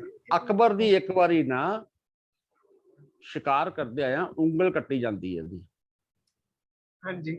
ਤੇ ਬੀਰਬਲ ਅੱਗੋਂ ਬੋਲਦਾ ਹੈ, ਕਹਿੰਦਾ ਜੋ ਰੱਬ ਕਰਦਾ ਉਹ ਚੰਗਾ ਹੀ ਕਰਦਾ ਹੈ। ਜੀ ਜੀ। ਉਹ ਕਹਿੰਦਾ ਭੈਣ ਜੋ ਤੂੰ ਮੈਨੂੰ ਸੌਰੀ ਤੂੰ ਮੇਰੀ ਉਂਗਲ ਕੱਟੀ ਗਈ, ਤੂੰ ਕਹਿੰਦਾ ਰੱਬ ਜੋ ਕਰਦਾ ਚੰਗਾ ਕਰਦਾ, ਦਫਾ ਹੋ ਜਾ ਇੱਥੋਂ। ਉਹ ਚਲਾ ਜਾਂਦਾ ਹੈ। ਉਹ ਅੱਗੇ ਇਕੱਲਾ ਜਾ ਰਿਹਾ ਹੁੰਦਾ, ਅੱਗੋਂ ਆਦਿ ਮਾਨਵ ਜਿਹੜੇ ਫੜ ਲੈਂਦੇ ਉਹਨੂੰ, ਅਕਬਰ ਨੂੰ ਇਕੱਲਾ ਹੀ ਜਾ ਰਿਹਾ ਹੁੰਦਾ। ਉਹਨਾਂ ਨੂੰ ਕੀ ਪਤਾ ਹੁੰਦਾ ਕਿ ਸ਼ਹਿਨਸ਼ਾਹ ਜਾ ਰਿਹਾ, ਉਹ ਫੜ ਲੈਂਦੇ ਨੇ। ਉਹਨਾਂ ਨੂੰ ਚਾਹੀਦਾ ਹੁੰਦਾ ਕਿਸੇ ਬੰਦੇ ਦੀ ਬਲੀ ਦੇਣੀ। ਉਹ ਅਕਬਰ ਦੀ ਕਹਿੰਦੇ ਇਹਦੀ ਬਲੀ ਦੇ ਦਿਓ। ਉਹ ਜਦੋਂ ਉਹਨੂੰ ਚੈੱਕ ਕਰਦੇ ਨੇ ਤੇ ਉਹਦੀ ਉਂਗਲ ਕੱਟੀ ਹੁੰਦੀ ਹੈ। ਉਹ ਕਹਿੰਦੇ ਇਹਦੀ ਬਲੀ ਨਹੀਂ ਦਿੱਤੀ ਜਾਏਗੀ। ਉਹ ਕਹਿੰਦਾ ਕਿਉਂ? ਕਹਿੰਦਾ ਇਹਦੇ ਪਹਿਲੇ ਇਹਦੇ ਚੱਕੂ ਲੱਗਾ ਹੋਇਆ ਹੈ, पहले कट लग ਤਲਵਾਰ गया। ਤਲਵੂਰ ਕੋਈ ਲੱਗੀ ਹੋਈ ਹੈ, ਇਹਦੇ ਖੂਨ ਨਿਕਲ ਗਿਆ, ਇਹਦੀ ਬਲੀ ਹੋਏਗੀ, ਸਾਨੂੰ एक ਸੁੱਚਾ ਬੰਦਾ खंडत है। ਉਹ ਕਹਿੰਦੇ ਖੰਡਿਤ ਜਾ ਹੈ। ਵੀ ਤੂੰ ਛੱਡ ਦਿੱਤਾ, ਅਕਬਰ ਕਹਿੰਦਾ ਚੱਲ ਅੱਗੇ ਬੰਦਾ ਜਾ ਰਿਹਾ ਚਾਹੀਦਾ। ਹੁੰਦਾ, ਅੱਗੇ ਬੀਰਬਲ ਖੜਾ ਹੁੰਦਾ ਹੈ, ਉਹ ਕਹਿੰਦਾ ਭਰਾਵਾ ਤੂੰ ਵਾਕਿਆ ਗੱਲ ਕਰਦਾ ਸੀ, ਰੱਬ ਜੋ ਕਰਦਾ ਚੰਗਾ ਹੀ ਕਰਦਾ, ਅੱਜ ਚੰਗਾ ਹੀ ਮੇਰੀ ਕਰਦਾ। ਬਲੀ ਸੀਗੀ ਮੈਂ ਬਚ ਗਿਆ। ਕਹਿੰਦਾ ਰੱਬ ਜੋ ਕਰਦਾ ਚੰਗਾ ਹੀ ਹੁੰਦਾ, ਤੇ ਜੇ ਮੈਂ ਤੁਹਾਡੇ ਨਾਲ ਹੁੰਦਾ ਤੇ ਮੇਰੀ ਬਲੀ ਚੜ ਜਾਣੀ ਸੀ ਉੱਥੇ। हाँ चढ़ गई सी, सही गल है। ਜੇਤੀ ਵੱਡੂ ਕਹਿੰਦੇ ਦਫਾ ਹੋ ਜਾ, ਮੈਂ ਚਲਾ ਗਿਆ, हाँ, ਮੈਂ ਬਚ ਗਿਆ। मेरी की चली ਨਾਲ जाती, ਉਂਗਲ ਕੱਟੀ ਚ ਮੈਂ ਵੀ ਗਿਆ ਹੁੰਦਾ ਤੇ ਮੈਨੂੰ ਤਾਂ ਕੋਈ ਟੱਕ ਨਹੀਂ ਸੀ ਲੱਗਾ, ਬਲੀ ਮੇਰੀ ਚੜ ਜਾਣੀ ਸੀ ਉੱਥੇ। मेरी चढ़ जानी सी। ਸਾਡੇ ਦੋਨੋਂ ਚ ਇੱਕ ਨੇ ਮਰਨਾ ਸੀਗਾ, ਦੋਨੇ ਬਚ ਗਏ ਅਸੀਂ। ਤੇ ਰੱਬ ਜੋ ਕਰਦਾ ਉਹ ਠੀਕ ਹੀ ਕਰਦਾ ਹੈ। बिल्कुल ठीक करता है, जो करता रब अच्छा ਜੇ करता ਤੂੰ ਮੈਨੂੰ ਕਹਿੰਦਾ ਨਾ ਜਾ ਤੇ ਮੈਂ ਤੇਰੇ ਨਾਲ ਜਾਣਾ ਸੀ, ਮੈਨੂੰ ਟੰਗ ਦੇਣਾ ਸੀ ਉਹਨਾਂ ਨੇ। ਹੁਣ ਦਲਾਸਾ ਦੇ ਦੋ ਰੱਬ ਨੂੰ, ਰੱਬ ਜੋ ਕਰਦਾ ਉਹ ਠੀਕ ਕਰਦਾ ਹੈ। बिल्कुल। ਹੋਰ ਸੁਣਾਓ। जी सब ठीक है जी, ये आशीर्वाद है जी। श्री, मैं जिस बात से हम शुरू हुए थे, हम फिर वहीं पे आते हैं। हाँ हाँ मेरे पास 4-5 सवाल हैं जिनको मैं श्रृंखला से वन बाय वन आपसे कहता हूँ और आप उस पर जवाब दीजिएगा। तो पहले मैं उनसे सबसे पहले एक कहानी कहता हूँ जो जिसकी हमने बात की थी, फिल्मी कहानी। और फिल्मी कहानी भी उस आदमी के साथ घटती है जो फिल्मों का प्रेमी है। वो फिल्मों का, फिल्मी गानों का, उनके संगीतकारों का, उनको समझना चाहता है, समझता है और बहुत प्रेम करता है, बहुत चाहत रखता है। और उनके परिवार में उनकी बेटी की शादी रखी जाती है और शादी से 2 दिन पहले कीर्तन रखा जाता है, सब घरों में रखा जाता है। उस कीर्तन के बाद जो घटना शुरू होती है वो फिल्म की कहानी जैसी होती है। मुझे बार बार लगता है, जब भी मैं उस सीन को याद करता हूँ तो मुझे लगता है कि यार क्या अजीब सा हो गया, एकदम से कैसे घटनाक्रम बदलता है जीवन में। तो कीर्तन के बाद उनका बेटा अपने भतीजे को मोटरसाइकिल पर लेके घूमने निकलता है, आइसक्रीम खिलाने के लिए। नहीं, वो जब तक नानक पे सेवा करता था ना डेली जी, नानक चौक के बाद वो खुला होता था वो ज्ञानी मॉडल वाला गुजराना टाउन वाला लाल बत्ती पे। फिर वो 12:15 निकलते थे वहां से, तो फिर वहां उसे आइसक्रीम खिलाता था, फिर वो लेके आता था घर 12:30 बजे। वो सेम वही स्टोरी थी, चॉकलेट फर्स्ट खिलाई थी लड़के को, जान लगी थी। अच्छा। तो वो सेवा के बाद वहां जाता था जी। तो हाँ, वो आगे बताओ। 5 मिनट बाद एक फोन आता है कि आपके बेटे का एक्सीडेंट हो गया है। और घटनाक्रम कैसे बदलता है कि घर में बच्ची की शादी की तैयारियां हो रही हैं, टेंट लगे पड़े हैं, मेहमान आए हुए हैं और बेटे का एक्सीडेंट हो गया है। और एक्सीडेंट सुनने के बाद ना ज्यादातर नॉर्मली क्या लगता है कि यार एक्सीडेंट भी छोटी मोटी चोट है, हाथ पैर टूट गया होगा, कुछ हड्डी टूट गई होगी, इंसान के मन में यही आता है। मेरे मन में भी यही भाव था। जब मुझे भी पता लगा तो मुझे भी यही लगा था कि भी ऐसा हो गया है। लेकिन जब जाकर हम पहुंचते हैं हॉस्पिटल, तो वहां पे देखते क्या है कि शरीर जो है वो निर्जीव है, शरीर में जान नहीं थी। लेकिन हॉस्पिटल एक में जगह नहीं मिली, फिर दूसरे की तरफ भागे, फिर दूसरों ने मना कर दिया बेड नहीं है, डेंगू का टाइम था, दूसरे में बेड नहीं है, फिर तीसरे की तरफ भागे। 3-4 हॉस्पिटलों में बात करते करते महाराजा अग्रसेन में जगह मिलती है। और उसके बाद शुरू होती है जीवन से लड़ने की कहानी कि वो बच्चा तो लड़ रहा है, बिस्तर पे पड़ा हुआ है, और जो बाकी के लोग हैं वो बाहर बैठ के लड़ रहे हैं, उसी के साथ लड़ाई, उसी के जीवन की लड़ाई लड़ रहे हैं। कोई हॉस्पिटल भाग रहा है किसी डॉक्टर से पूछने के लिए, कोई किसी स्पेशलिस्ट के पास जा रहा है। और 2 दिन लग जाते हैं, रात के सुबह के 2:45-3 बजे मतलब एक खबर आती है कि वो बच्चा नहीं रहा, और उस समय एक मन में मेरे, क्योंकि मैं और मेरे भाई ध्यानु जी थे, हम दोनों को खबर मिली थी और हमें ही ये जिम्मेदारी दी गई कि आपको बताने का, आपको घर आके बताने की जिम्मेदारी भी हमें दी। और मैं आपको अपने मन की बात बताता हूँ कि मैं इतना उस समय डर गया था ये सोच के कि आप कैसे रिएक्ट करोगे, आप कितनी घबरा जाओगे, मामी जी क्या करेंगे। और जब हम घर पहुंचते हैं तो आगे से जवाब हमारे पहुंचते ही आपने बोला वो चला गया। ये जो बात है ना, ये बात हिम्मत देती है। मतलब दुख तो जो है वो रहेगा जीवन भर, दुख की अलग जगह है मन में, उसके लिए अलग एक कोठरी भगवान ने बना रखी होती है। दुख के लिए वो अलग अपनी जगह बैठा रहता है चुपचाप से। लेकिन हिम्मत क्या देती है कि क्या इतनी बड़ी घटना के बाद एक इंसान कहता है, इतने मन से वो खड़ा होके कहता है वो चला गया है क्या। यदि उसको पता था कि ये सब होने वाला है, हो चुका है, कितनी हिम्मत, एक सोच भी नहीं सकते थे। हम सोचते थे यार मामा जी का दिल बहुत छोटा है, पता नहीं घबरा जाएंगे, पता नहीं हार्ट अटैक ना आ जाए, पता नहीं क्या ना हो जाए। लेकिन इतनी बड़ी हिम्मत रखने वाला इंसान, और उसके बाद जो घटना देखी है वो फिल्मी इसलिए है कि जिस टेंट में बहन की शादी होनी थी, उसी टेंट में भाई की अर्थी आती है।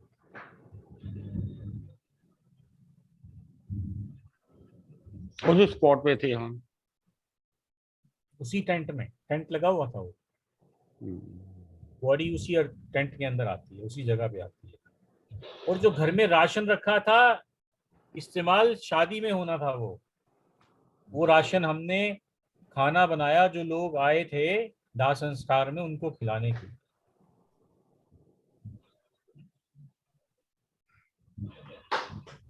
ये जीवन जो है ना, ये फिल्म जो है, ये झकझोर देती है इंसान को, डरा देती है। हम सबकी आंखों में आंसू हैं क्योंकि ये घटना ऐसी है। लेकिन मैं घटना से आगे बढ़ता हूँ और मैं आपसे ये पूछता हूँ कि क्या ऐसी प्रेरणा जीवन में थी आपके पास जो आप जवान बच्चे की डेथ। और मैं एक बात और कहना चाहता हूँ कि शादी से 4-5 दिन, मतलब 4-5 दिन पहले फोन आता है, मुझे याद है कि बेटा अब ना हम फ्री होने वाले हैं और बहन की शादी हो जाएगी तेरी, और कमल जी दुकान संभाल लेगा, तो मेरा गोवा घूमने जाने का मन है।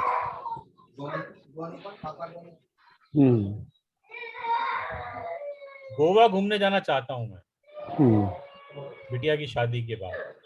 तो कमल वो जी कहता है। जो आपने बोला मुझे, अच्छा अच्छा। आपने बोला कि हाँ। बेटी की शादी हो जाएगी, तेरी बहन की शादी हो जाएगी, तो उसके बाद मैं गोवा घूमने जाऊंगा तेरी मामी को लेके, कमल जी दुकान संभाल लेगा। मुझे वो याद आता है कि वो गोवा जो था वो कहाँ चला गया। और अभी मैं ये सब बातों से ना हम प्रेरणा लेना चाहते हैं कि बिट्टू जी भी साथ में हैं और वो इस समय बहुत दुख की स्थिति में है, वो सहन कर पा रहे मुझे होंगे। पता है, मुझे पता है एक बातों उनके का। बेटे की भी मैं कहता अभी हूँ, डेथ हो गई। हाँ मैं कहता हूँ कभी भी जो जी सुबह उठ के तुम्हें गालियां देता हो, तुम्हें कहिए मारा भी हो उसने, बहुत ही कमीना इंसान भी हो, लेकिन मेरे दिल से अंदर दुआ निकली, कभी भी उसके साथ उसके बच्चे को कभी मुझ कुछ नहीं करना। जितना मर्जी वो गिरे से गिरा इंसान, उसके बेटे को कभी मत कुछ करना। हे परमात्मा, ये बड़ी पूजा, ये बड़ी स्टेज थी। मैं इंस्पायर्ड, अच्छे जो राइटर तो ये शोले का डायलॉग सुना हुआ ना आपने, कहता है इस दुनिया में सबसे बड़ा दुख पता क्या है, कहता बाप के कंधे पे बेटे का जनाजा। बहुत ही कंवलजीत के साथ ही मेरा सबसे ज्यादा प्यार था। मेरा कंवलजीत के साथ ही सबसे ज्यादा प्यार था। वो ही मेरे को इतना मेरे से दिल से प्यार करता था। कभी मेरे आगे कभी भी एक लफ्ज नहीं बोला। मैंने गुस्से बोला, यार तू ऐसा मत किया कर। उसने आगे मजाक करने क्या था, उससे मजाक करते, मैं चल ठीक है, बेचारा बातचीत मानता था। तो वो जिस दिन वो गया था ना, ये जिस दिन उसका ये एक्सीडेंट हुआ है, तो उसका ना अपने भतीजे के साथ बड़ा प्यार था। 1.5 साल का था भतीजा उसका। हम ऐसे बैठे बात कर रहे हैं शोकी के साथ, और कमलेश दे नाल दो चार मेरी जनानियां भी घर आई थी, आस पड़ोस दी बैठे गल्लां बातां, खुशी का मौका थी। तो ये आया, चाबी ली बाइक की, जाने लगा। वो मैंने लड़के को अपनी गोद में बैठाया हुआ था, आया फटाफट उसे पकड़ा, कहता चलो। वो उससे बोलता था मोटू, भतीजे अपने को, मोटू तू क्या कर रहा है यहाँ बैठा हुआ दादे के पास, आ मेरे साथ। मैं कहा तू कहाँ जा रहा है, कहता यही जा रहा हूँ। मैं कहा कमलजीत हेलमेट पा जा, इसको छोड़ दे घर पे यार, तू अभी तू क्या जा रहा है, घर पे सारे रिश्तेदार आ रहे हैं, बैठते बातचीत कर। कहता भाई 5 मिनट में आया बस। वो 5 मिनट क्या हुआ, लंबाई हो गया वो देखो, जब मेरे को पता चला, एक्सीडेंट की आवाज आई कि एक्सीडेंट हो गया है, इस लड़के का एक्सीडेंट हो गया है, तो बैठा हुआ था। तो सुमनजीत फटाफट उठा। सुमनजीत उठा, मैं क्या बात हो गई है, एक्सीडेंट हो गया तो तू इतना उछल के क्यों जा रहा, आराम से जा, कहीं चोट चाट खा जाएगी। कहता पापा जी तो आपको पता नहीं है, ओंकार उसके साथ है। और मैंने कहा ओंकार उसके साथ है तो उसके साथ मेरा भी तो बेटा है। मैंने बोला तेरा बेटा उसके साथ है तो मेरा बेटा भी तो उसी के साथ है, आराम से जा, कहीं गिर गिरा जाएगा। फटाफट निकले। वो बेचारा घबराया हुआ था, इधर कभी इधर, कभी उधर कभी इधर। वो पुल चढ़ गया। मेरे को किसी बंदे ने बताया, साथ वाले ने, कार वाले ने, जी वो सुंदरलाल जान लेके गए हैं। मैंने जाके देखा ना, जब उस वक्त उस लड़के को, मैंने डॉक्टर से पूछा मैं देख सकता हूँ अंदर लड़के को, कहता हाँ जी। मैंने देखा तो वो कान से खून निकल रहा है और ये ऐसे पड़ा हुआ, और एक पानी का बाउल सा था, वो बड़ा हिल रहा था वो। मैं वापस आ गया। मैं कहा तू ही मिल ले। मैंने तेरी मामी को बोला चल अंदर आके मिल ले इससे, अभी भी मिलने, इसके बाद नहीं मिलना इसमें। ये बोलती हैं अभी अभी मिलना। मैं कहा चल जा फटाफट अभी मिल ले। अब ये गया। ये कहते फिर, मैं क्या अगर तो तेरा होगा तो तेरे पास आ जाएगा, नहीं तो जिसका है वो ले जाएगा इसको। अब इसकी स्टेज ये है। ये बाहर आ गई, ये रोने लग पड़ी। मैं कहा अब तेरे को मैंने पहले दिन बोल दिया है कि ये गया है, ये बस अभी से तसल्ली कर ले। बड़े कुछ सारे कुछ आए ले गए नहीं यार, बैठे आए। तो जिन लोगों को मैं योगा करते देख रहा था ना, जिस दिन डेरे माथा टिकाने लेके गए थे, तुम बोलते थे चलो महाराज को माथा टेको। मैं कहा मेरा कहीं जाने को दिल नहीं कर रहा। अब माथा ने जब जाना तो उसने मेरे माथा टेकने से खड़ा हो जाएगा क्या वो, उसने जाना ही जाना है।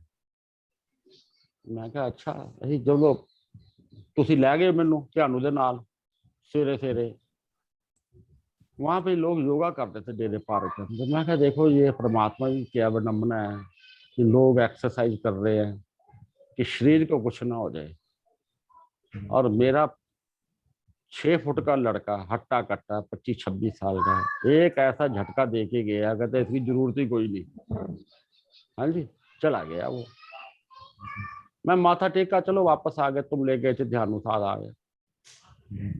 तो जब मैं सोता था ना तो मेरा, लेटता था तो मेरा ध्यान रहता था यार इतने श्वास कम है इसके, मैं इसके पास ही चलो 2 मिनट बात तो कर लूँ इसके साथ, मिलेगा। एक बार हॉस्टल गया हूँ मैं, रात को जब मैसेज आया मेरे को, जब तुम आया, मैंने कहा चला गया, बात खत्म होगी। फिर यहाँ बैठे बैठे ना महाराज जी का फोन आया मेरे पास।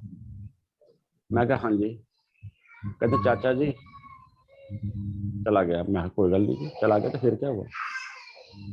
यहाँ अनसुईया वगैरह सारे सारे बैठे थे, मंगू भी रोने लग पड़े। मेरे गुस्सा आ गया मन के अंदर।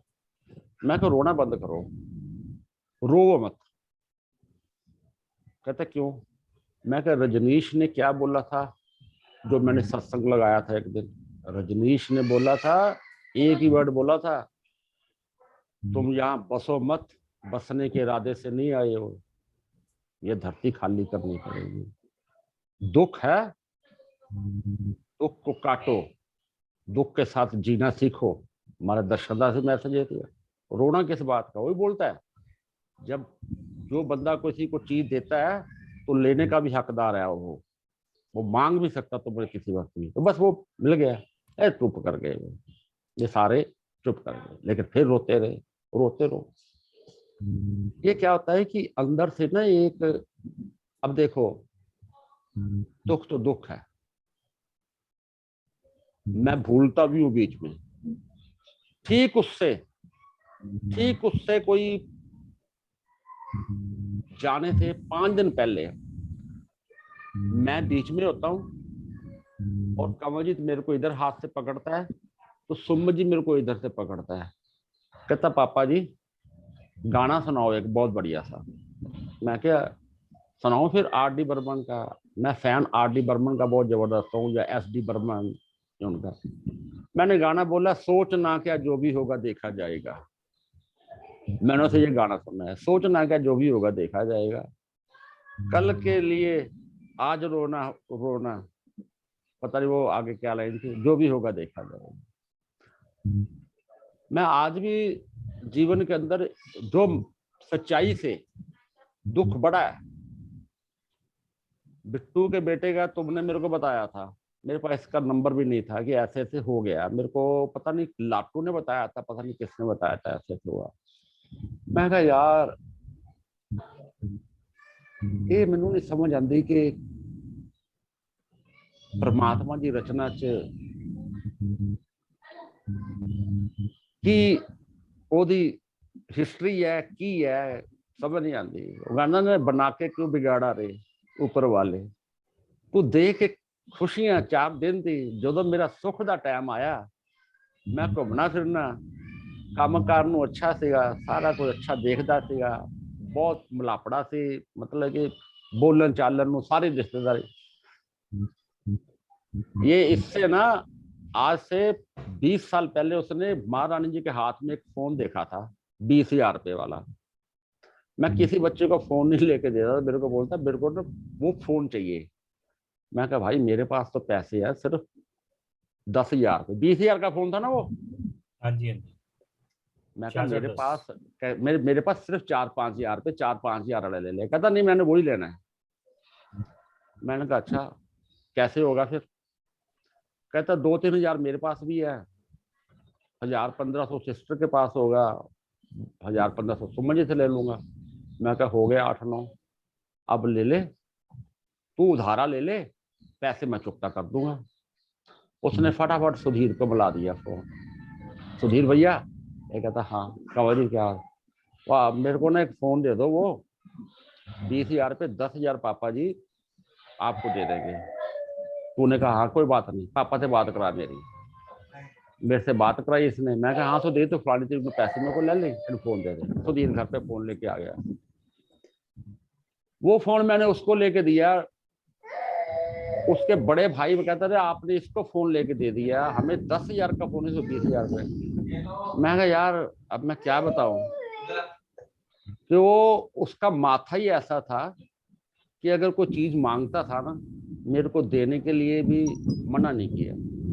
मेरी लाल गाड़ी उसी ने चलाई सबसे ज्यादा, और मैंने किसी को दी भी नहीं। सेंटर होती मेरे पास, हाँ जी। फिर जब वो लास्ट एक्सीडेंट हुआ तो 1,85,000 का मोटरसाइकिल लेके आए थे दोनों भाई। जब मोटरसाइकिल आया ना शुरुआत के अंदर दुकान पे लेके आया, कंवर जी तो लेके आया दुकान के ऊपर, 5 बजे आना था मेरे पास, मैंने घर पे आना था। मैं कहा मोटरसाइकिल किसका ले आया? कहता किसी का नहीं, अपना ही है। मैं कहा तूने किसका है, किसका, कौन कोई घर पे आया कोई क्या? कहता नहीं नहीं अपने पापा जी, चला के देखो। मैं कहा यार मैं नहीं चलाऊंगा। कहता आपने तो बुलेट बहुत चलाई है ना पहले। मैं कहा चलाई है पर मैं नहीं चलाऊंगा। कहता चला के तो देखो। सेल्फ स्टार्ट थी, बड़ा मोटरसाइकिल था 500 सीसी का, नया नया आया उस टाइम 2012-13 के अंदर। मैंने चलाया, उसी ग्राउंड के अंदर ही मैंने रख दी। कहता ये भाई ने लेके दिया मेरे को। मेरे अंदर से एक ही आवाज निकली, मैं कहा तेरे को मोटरसाइकिल गधे गलत ले दिया उसने। मैंने ऐसे बोला, मैंने कहा तेरे को मोटरसाइकिल गलत लेके दे दिया उसने। कहता क्यों? मैं कहा तेरा एक फर्स्ट एक्सीडेंट हुआ था ना पल्सर का नहीं से। कहता हाँ। मैं कहा तू उसके बाद वो पल्सर के ऊपर बैठा नहीं था, अब तूने ये मोटरसाइकिल ले लिया, नहीं रखना मोटरसाइकिल वापस दो। मैंने ऐसे बोला, मैं कहा 2 लाख का मोटरसाइकिल लिया है ना, चल मैं तेरे को 5 लाख देता हूँ, 7 लाख ले और गाड़ी ले ले, बाकी बैंक फाइनेंस बड़ी गाड़ी ले ले। मेरे को उसने यही बोला। कहता पापा जी मेरे सामने आप BMW रख दोगे ना, मेरे को उसका शौक नहीं, मेरे को बाइक का शौक है। उसी बाइक से एक्सीडेंट हुआ था। तो फिर तेरी मामी ने बोला, कहती आपने ठीक ही बोला था। मैं कहा यार पता नहीं क्या था, मेरे को पता था कि इसका एक्सीडेंट पहले हुआ था बड़ा जबरदस्त, जब बैल के साथ गाड़ी ठोक दी तो बारपुर इसने, तब पसली दब गई थी अंदर और बुरा हाल हो गया था। तब माता जी भी वगैरह आए थे अस्पताल पता करने के लिए। लेकिन कुछ एक चीजें होती ना, ये जो ऐसा दुख होता है ना बिट्टू जी, आप परमात्मा से यही दुआ करो कि वो जहां भी होए खुश रहे। मेरा बेटा मरने के 4 रोज के बाद सपने में आया, हर रोज आता था, बीच में नहीं, अब नहीं आ रहा, अब बिल्कुल नहीं आ रहा पिछले साल से। नहीं नहीं, मैंने देखा सपने के अंदर, मेरे को सपना आया और मेरे बेटे को बड़े को सपना आया। उसकी दाढ़ी काली शाह, इतनी लंबी लंबी, मोटी मोटी दाढ़ी हुई, बाल बड़े बड़े किए हुए, काले शाह बाल। कहता, मैंने बोला, मैंने यार कंवर जी तूने दाढ़ी क्यों कटा ली, दाढ़ी क्यों रख ली वहां? कहता वहां तो सबकी दाढ़ी है। मेरे को बोलता, कहता पापा जी यहाँ बहुत बच्चे हैं, मैं सब बच्चों के साथ खेलता हूँ। ये मेरे को बता रहा है यहाँ बहुत बच्चे हैं। कितने बच्चे हैं? इतने बच्चे मैंने कभी देखे ही नहीं है। मतलब कि वो क्या बता रहा है मेरे को, यहाँ संसार में बहुत बच्चे मरे हैं। मैं क्या फिर? कहता महाराज जी की भी दाढ़ी बहुत बड़ी है, मैं महाराज जी के साथ भी खेलता हूँ, और मेरे दादाजी मेरे साथ बैठे होते मेरे को लेके। हवाई चप्पल का, देवी की नई नई शादी हुई थी ना 13 को, तो हवाई चप्पल डालते थे हम पहले, पुरानी वाली, अंदर जिसके पिन चलती थी अंदर, प्लास्टिक की रिलैक्सो की हवाई चप्पल, समझते हो ना? हाँ जी हाँ जी। तो मेरे पिताजी उसी फैक्ट्री के अंदर काम करते थे जालंधर में। तो हमने जाना था अपनी बेटी के घर, कोई फर्स्ट त्योहार था उसके ऊपर। तो मेरे को कमलजीत ने बोला सपने में आके, कहना पापा जी दादाजी बोलते हैं कल तेरे पापा ने जाना तेरी भैन दे घर, ਤੇ ਉਹਨੂੰ ਕਹੀ ਮੈਨੂੰ ਹਵਾਈ ਚੱਪਲ ਚਾਹੀਦੀ है, ਮੈਨੂੰ मेरे वास्ते हवाई चप्पल लेके आ। मेरे को सपने में आया तो मैंने बोला हाँ मेरे को ये सपना आया है। ये कहते कोई नहीं, वो ਤੁਹਾਡੇ पिताजी ने कमलजीत को चप्पल मंगी होनी है। मैंने जाके देवी को बोला ये जहाँ से ग्रैंड मदर से पूछ यहाँ हवाई चप्पल मिलती है, तो बोलते कहते यहाँ तो अभी मिलती है छोटे बाजार का। फिर मैंने लेके रखी, देवी लेके आई, तो फिर मैंने बोला किसी को दे देना, ये है। अब वो नहीं तो जो 7 साल मैंने काम किया दुकान के अंदर अकेले ने, तू क्या सोचता था कि ये वो काम मैं कर रहा हूँ? वो मैं नहीं काम कर रहा था, वो मेरे साथ एक हेल्पिंग हैंड साथ चलता था, बड़ा जबरदस्त। मैं कई बार सो जाता था दुकान में, मैं सो जाता था दुकान पे, सो जाता था। मेरे को, मैंने देखना आँख खोल के काम कर रहे हैं। मैंने कहा यार तूने काम कर रहा है? कहता हाँ। कहता सिर्फ 4 दिन की छुट्टी मिली थी, 2 दिन मैंने वहां निपटा दी, 2 दिन आपके पास। लोग मेरे को बोलते किससे बात कर रहे हो, और काम आगे कस्टमर को डील कर रहा है। और मेरे अंदर ताकत भी इतनी आई हुई थी कि मैं सुबह से 7 बजे से लेके रात के 1 बजे तक काम कर लेता था, कहीं शरीर में कोई नुक्स नहीं। फिर जैसे उसने सपने में आना बंद हुआ, साल 1.5 साल से, तब से किराए पे दे दी।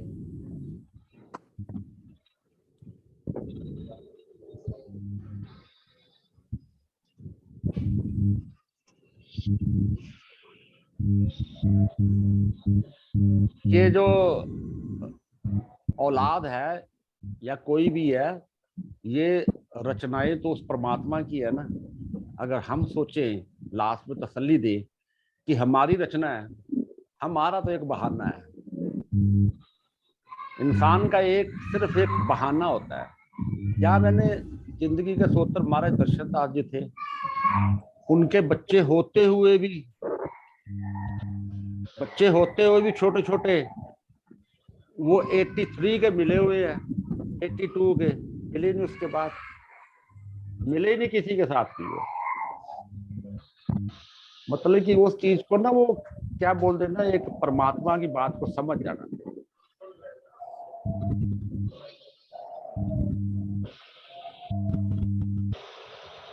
बाकी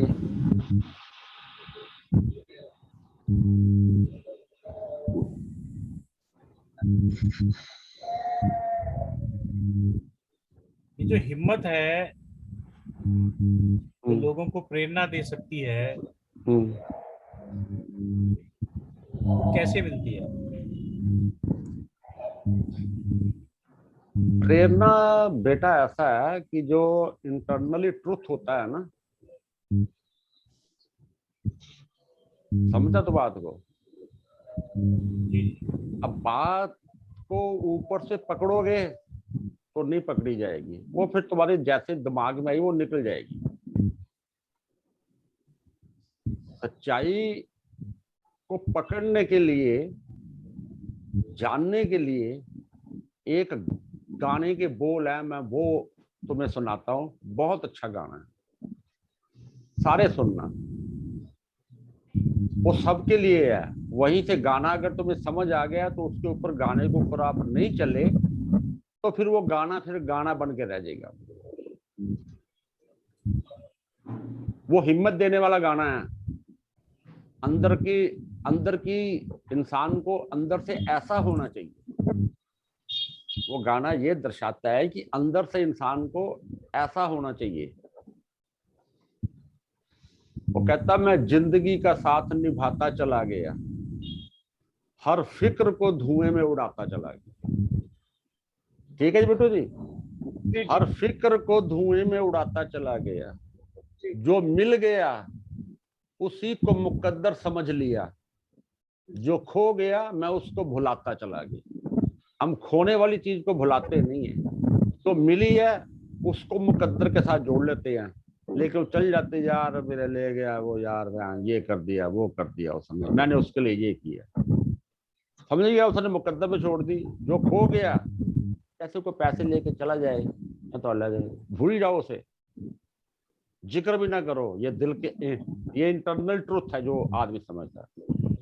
फिर वो आगे कहता है, गम और खुशी में फर्क ना हो जहां।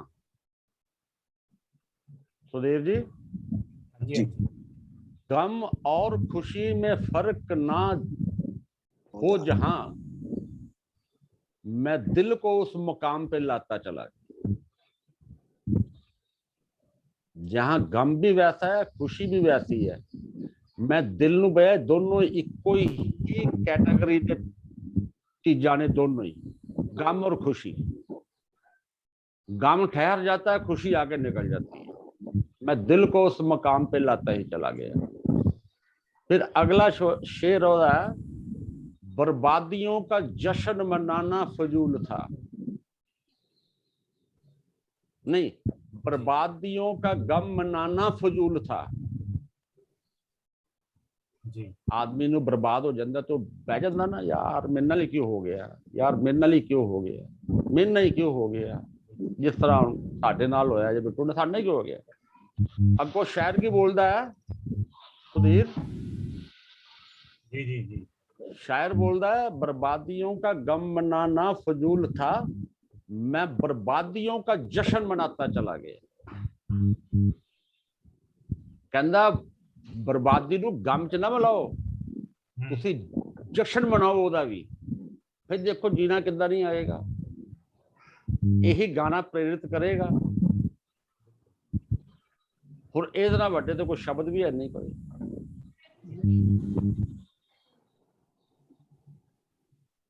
आपका बहुत बहुत धन्यवाद इस प्रेरणा के लिए। हाँ जी, आपका बहुत बहुत धन्यवाद हमें रास्ता दिखाने के लिए, हमें अंधेरे में दिया दिखाने के लिए, हमारा नहीं मार्ग प्रशस्त करने के लिए। ਇਹ ਪੁੱਤਰ ਜਿਹੜਾ ਇਹ ਗਾਣਾ ਹੈ ਨਾ, ਇਹ ਤੁਹਾਨੂੰ ਮੋਟੀਵੇਟ ਕਰਦਾ ਹੈ ਸੱਚਾਈ ਤੇ ਚੱਲਣ ਵਾਸਤੇ। ਬਈ ਤੁਸੀਂ ਇੱਕ ਸਿੰਪਲ ਜੀ ਗੱਲ ਹੈ ਨਾ, ਉਹ ਕਹਿੰਦਾ ਹੈ ਕਿ ਵੀ ਬਹੁਤ ਅੱਛਾ शायर ਹੋਇਆ ਸਾਹਿਲ ਲੁਧਿਆਣਵੀ। वो कहता हम इस धर्म को, ये पाप है क्या, ये पुण्य है क्या, अति पाप पुण्य च फंसे हुए हैं ना। कहता ये पाप है क्या, ये पुण्य है क्या, रीतों पर धर्म की मोहरें हैं।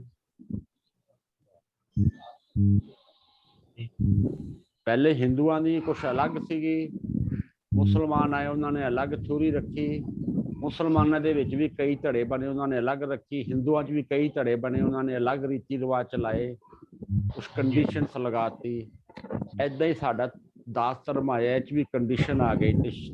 साहिर लिख रहे हैं, कहता ये पाप है क्या, ये पुण्य है क्या। बच्चे को कहते पाप हो जाएगा, पुण्य हो जाएगा।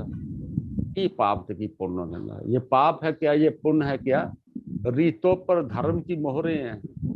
हम उस धर्म को क्या जाने जो हर युग में धर्म बदलता है। फिर एक नवा धर्म आंदा, वो नवी रीति लांदा, ते आलू नहीं खाने, गोभी नहीं खानी, एच वड़ जाओ, आ कपड़ा नहीं पाना, आ जुत्ते नहीं पाने, चमड़े की बेल्ट नहीं पानी, ये नहीं करने। हाँ जी, वाल छोटे रखो, वड्डे रखो, वाल खिच दो। हाँ जी, नवी नवी थ्योरियां आ जाएंगी। तो वो फसन की जरूरत है सानू, सानू तो फसन दे जा भाई मारे बेटे, जा जा भरावा तेरा भला हो गया, बस गल खत्म है। इस तो बाद होर कुछ नहीं हैगा। हाँ जी, बाकी मैं नहीं कहता औलाद ना प्यार करो, जिहड़ा एक पल दिता परमात्मा ने उस पल दे नाल जियो। पल जिहड़ा तुहाडे नाल हुण मेरी गल हो गई है। हाँ जी, बड़े सोहने शायर लिखते ने, असीं वो ते कबर भी मैं कहना हुंदा, मैं कहा यार ये पल हुंदा मिलिया है, कल दी की सोचदे पए हो, कल नूं की होना, इत्थे पता नहीं हाथ च ताश दे पत्ते किहड़े वेले ओ छिन जाए किसे दे।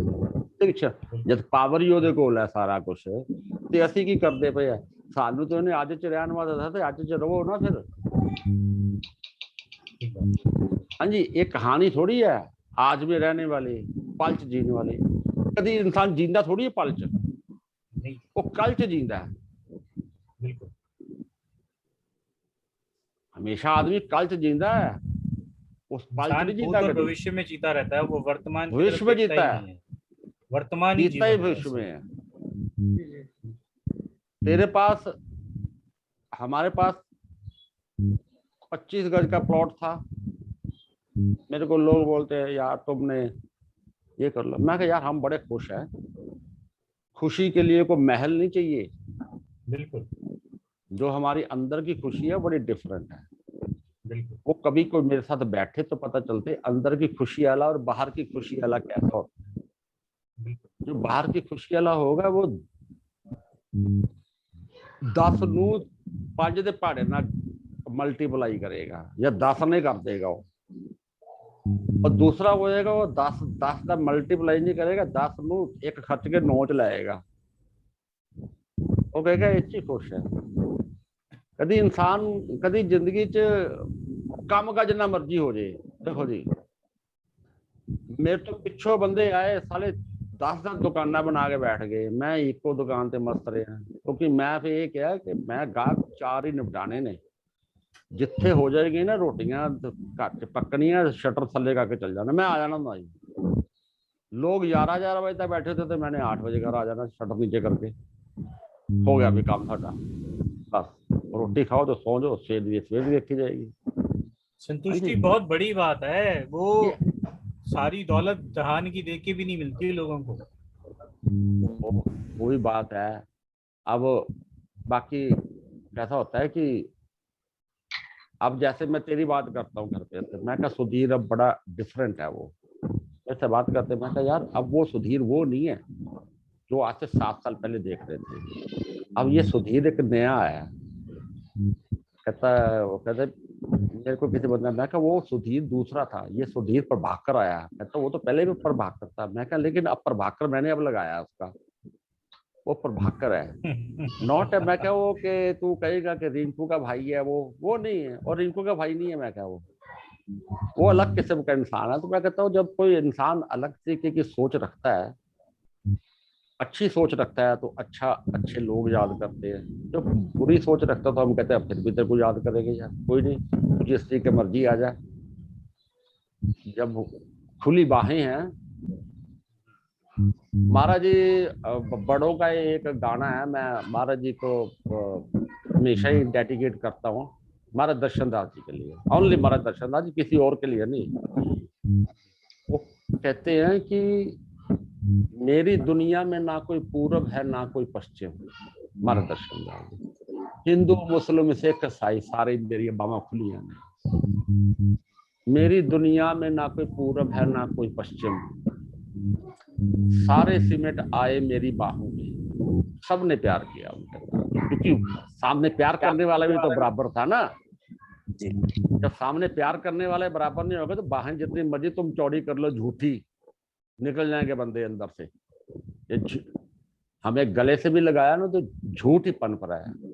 जहां वो मैं बात कर रहा हूँ इनके, सारे सिमट आए मेरी बाहों में, कल चलता फिरता था जिन राहों पे मैं अकेला अकेला, आज उन्हीं रास्तों में मुझे कारवां मिले।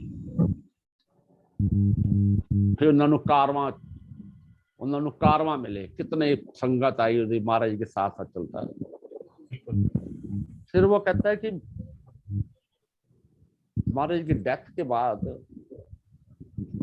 मैंने वहां पे गाना इस गा लिया है, कहते क्यों सवारी है ये चंदन की चिता मेरे लिए, मैं कोई जिस्म नहीं हूं तुम जो चलाओगे मुझे। बिल्कुल ये बात वक्त के साथ ही मेरी राख भी बिखर जाएगी दुनिया से। होता ही है ना, राख लोग की बिखरा देते हैं। लास्ट में वो पंच लाइन बहुत समय शायर लिखता है, राख बिखर जाएगी इस दुनिया से, तुम जहां खाओगे ठोकर वहीं पाओगे मुझे। जहां तुम्हारे को ठोकर लगेगी संसार से, किसी चीज से, तुम सोचोगे यार महाराज ने तो बिल्कुल ठीक बोला था, मैं ही गलत हो गया, वहीं पाओगे तुम मुझे। बहुत बहुत धन्यवाद आपका, बहुत बहुत शुक्रिया आज इस बातचीत के लिए। हम चाहेंगे कि ऐसी बातचीत फिर भी आपसे करते रहें। आज समय बहुत ज्यादा हो चुका है, सीमा से हम आगे चले गए हैं, तो अगली बार जरूर दोबारा कोई मैं किसी ਨੂੰ कोई माड़ी गल ते नहीं होई किसी वालों कोई नहीं जी नहीं। एक्चुअली मैं अंदरों जो महाराज जी के प्रति हो जाना ना, ਤੇ ਫਿਰ ਮੈਨੂੰ ਘਰ ਦਾ ਕੋਈ ਰੋਕ ਨਹੀਂ ਪਾਉਂਦਾ। ਫਿਰ ਮੈਂ ਮਹਾਰਾਜ ਦੀ ਗੱਲਾਂ ਕਰਦਾ ਰਹਿਣਾ। ਕਹਿੰਦੇ ਤੁਹਾਨੂੰ ਹੁੰਦਾ ਕਿ ਜਦੋਂ ਮਹਾਰਾਜ ਦੀ ਗੱਲ ਕਰਦੇ ਆ ਸਵੇਰ ਦੇ ਮਹਾਰਾਜ ਦੀ ਗੱਲ ਤੋਂ ਬੋਲਦੇ ਪਏ ਹੋ ਤੁਸੀਂ, ਮਹਾਰਾਜ ਦੀ ਗੱਲਾਂ। ਮੈਂ ਕਿਹਾ ਤੈਨੂੰ ਅੱਛੀਆਂ ਲੱਗ ਰਹੀਆਂ? ਕਹਿੰਦੇ ਮੈਨੂੰ ਤੇ ਬਹੁਤ ਅੱਛੇ ਲੱਗਦੀ ਹੈ, ਭਾਈ ਮੈਂ ਸਟੋਰੀ ਸੁਣੀ ਹੈ, ਪਰ ਜਦੋਂ ਵੀ ਤੁਸੀਂ ਸਟੋਰੀ ਸੁਣਾਉਂਦੇ ਮੇਰਾ ਅੰਦਰ ਉਹ ਰੌਂਗਟੇ ਖੜੇ ਹੋ ਜਾਂਦੇ। ਹੁੰਦਾ ਤਾਂ ਕੋਈ ਕੈਰੈਕਟਰ ਹੀ ਐਸਾ ਹੁੰਦਾ ਹੈ, ਉਹ ਤੁਹਾਡੇ ਮਨ 'ਚ ਸਮਾਇਆ ਹੁੰਦਾ ਹੈ। जो चीज मन में समाई है ना वो निकलती नहीं बाहर। लाख उसे भगाने की कोशिश भी करोगे ना वो निकलती नहीं। बस मन में एक ही बंदा समाया तो उसी की बात होगी, फिर और किसकी बात होगी, और हम किसी को जानते ही नहीं। जितने हमें इतना प्यार दिया कोई भाई नहीं दे सकता, बाप दे देगा लेकिन भाई कोई प्यार नहीं देगा। लेकिन वो कहते ना वो भाइयों का भी भाई था, यारों का भी यार था। किसी औरत ने उसको बेटा बना लिया तो वो बेटा बन के रह गए। किसी सिस्टर ने राखी बांध दी तो वो उसी सिस्टर को सबको शादियां भी करवा दी उसने। भाई बने तो भाई बन के दिखा दिया। ये सारे भाई तो थे उनके जो बने हुए। आज कोई कुछ बोले कोई कुछ बोले, ये होते हैं किसे बोलते हैं किरत घन। साले खा के भी बाद में बुराइयां करने वाले। कई कैरेक्टर हैं, अभी इनको पता ही है, स्वामी जी को पता है, सबको पता है। मैं बात जिक्र करता, मैं कहा मेरे सामने नाम मत लो उनका, ठीक है बंदे महाराज जी ने साथ जोड़े हुए थे, ठीक है। और उनके मरने के बाद उनकी वो नहीं होती, कहाँ तुम अच्छी बातें करते थे उनके बारे, अब क्या हो गया उनको, अब भी करो ना। जी जी जी। जी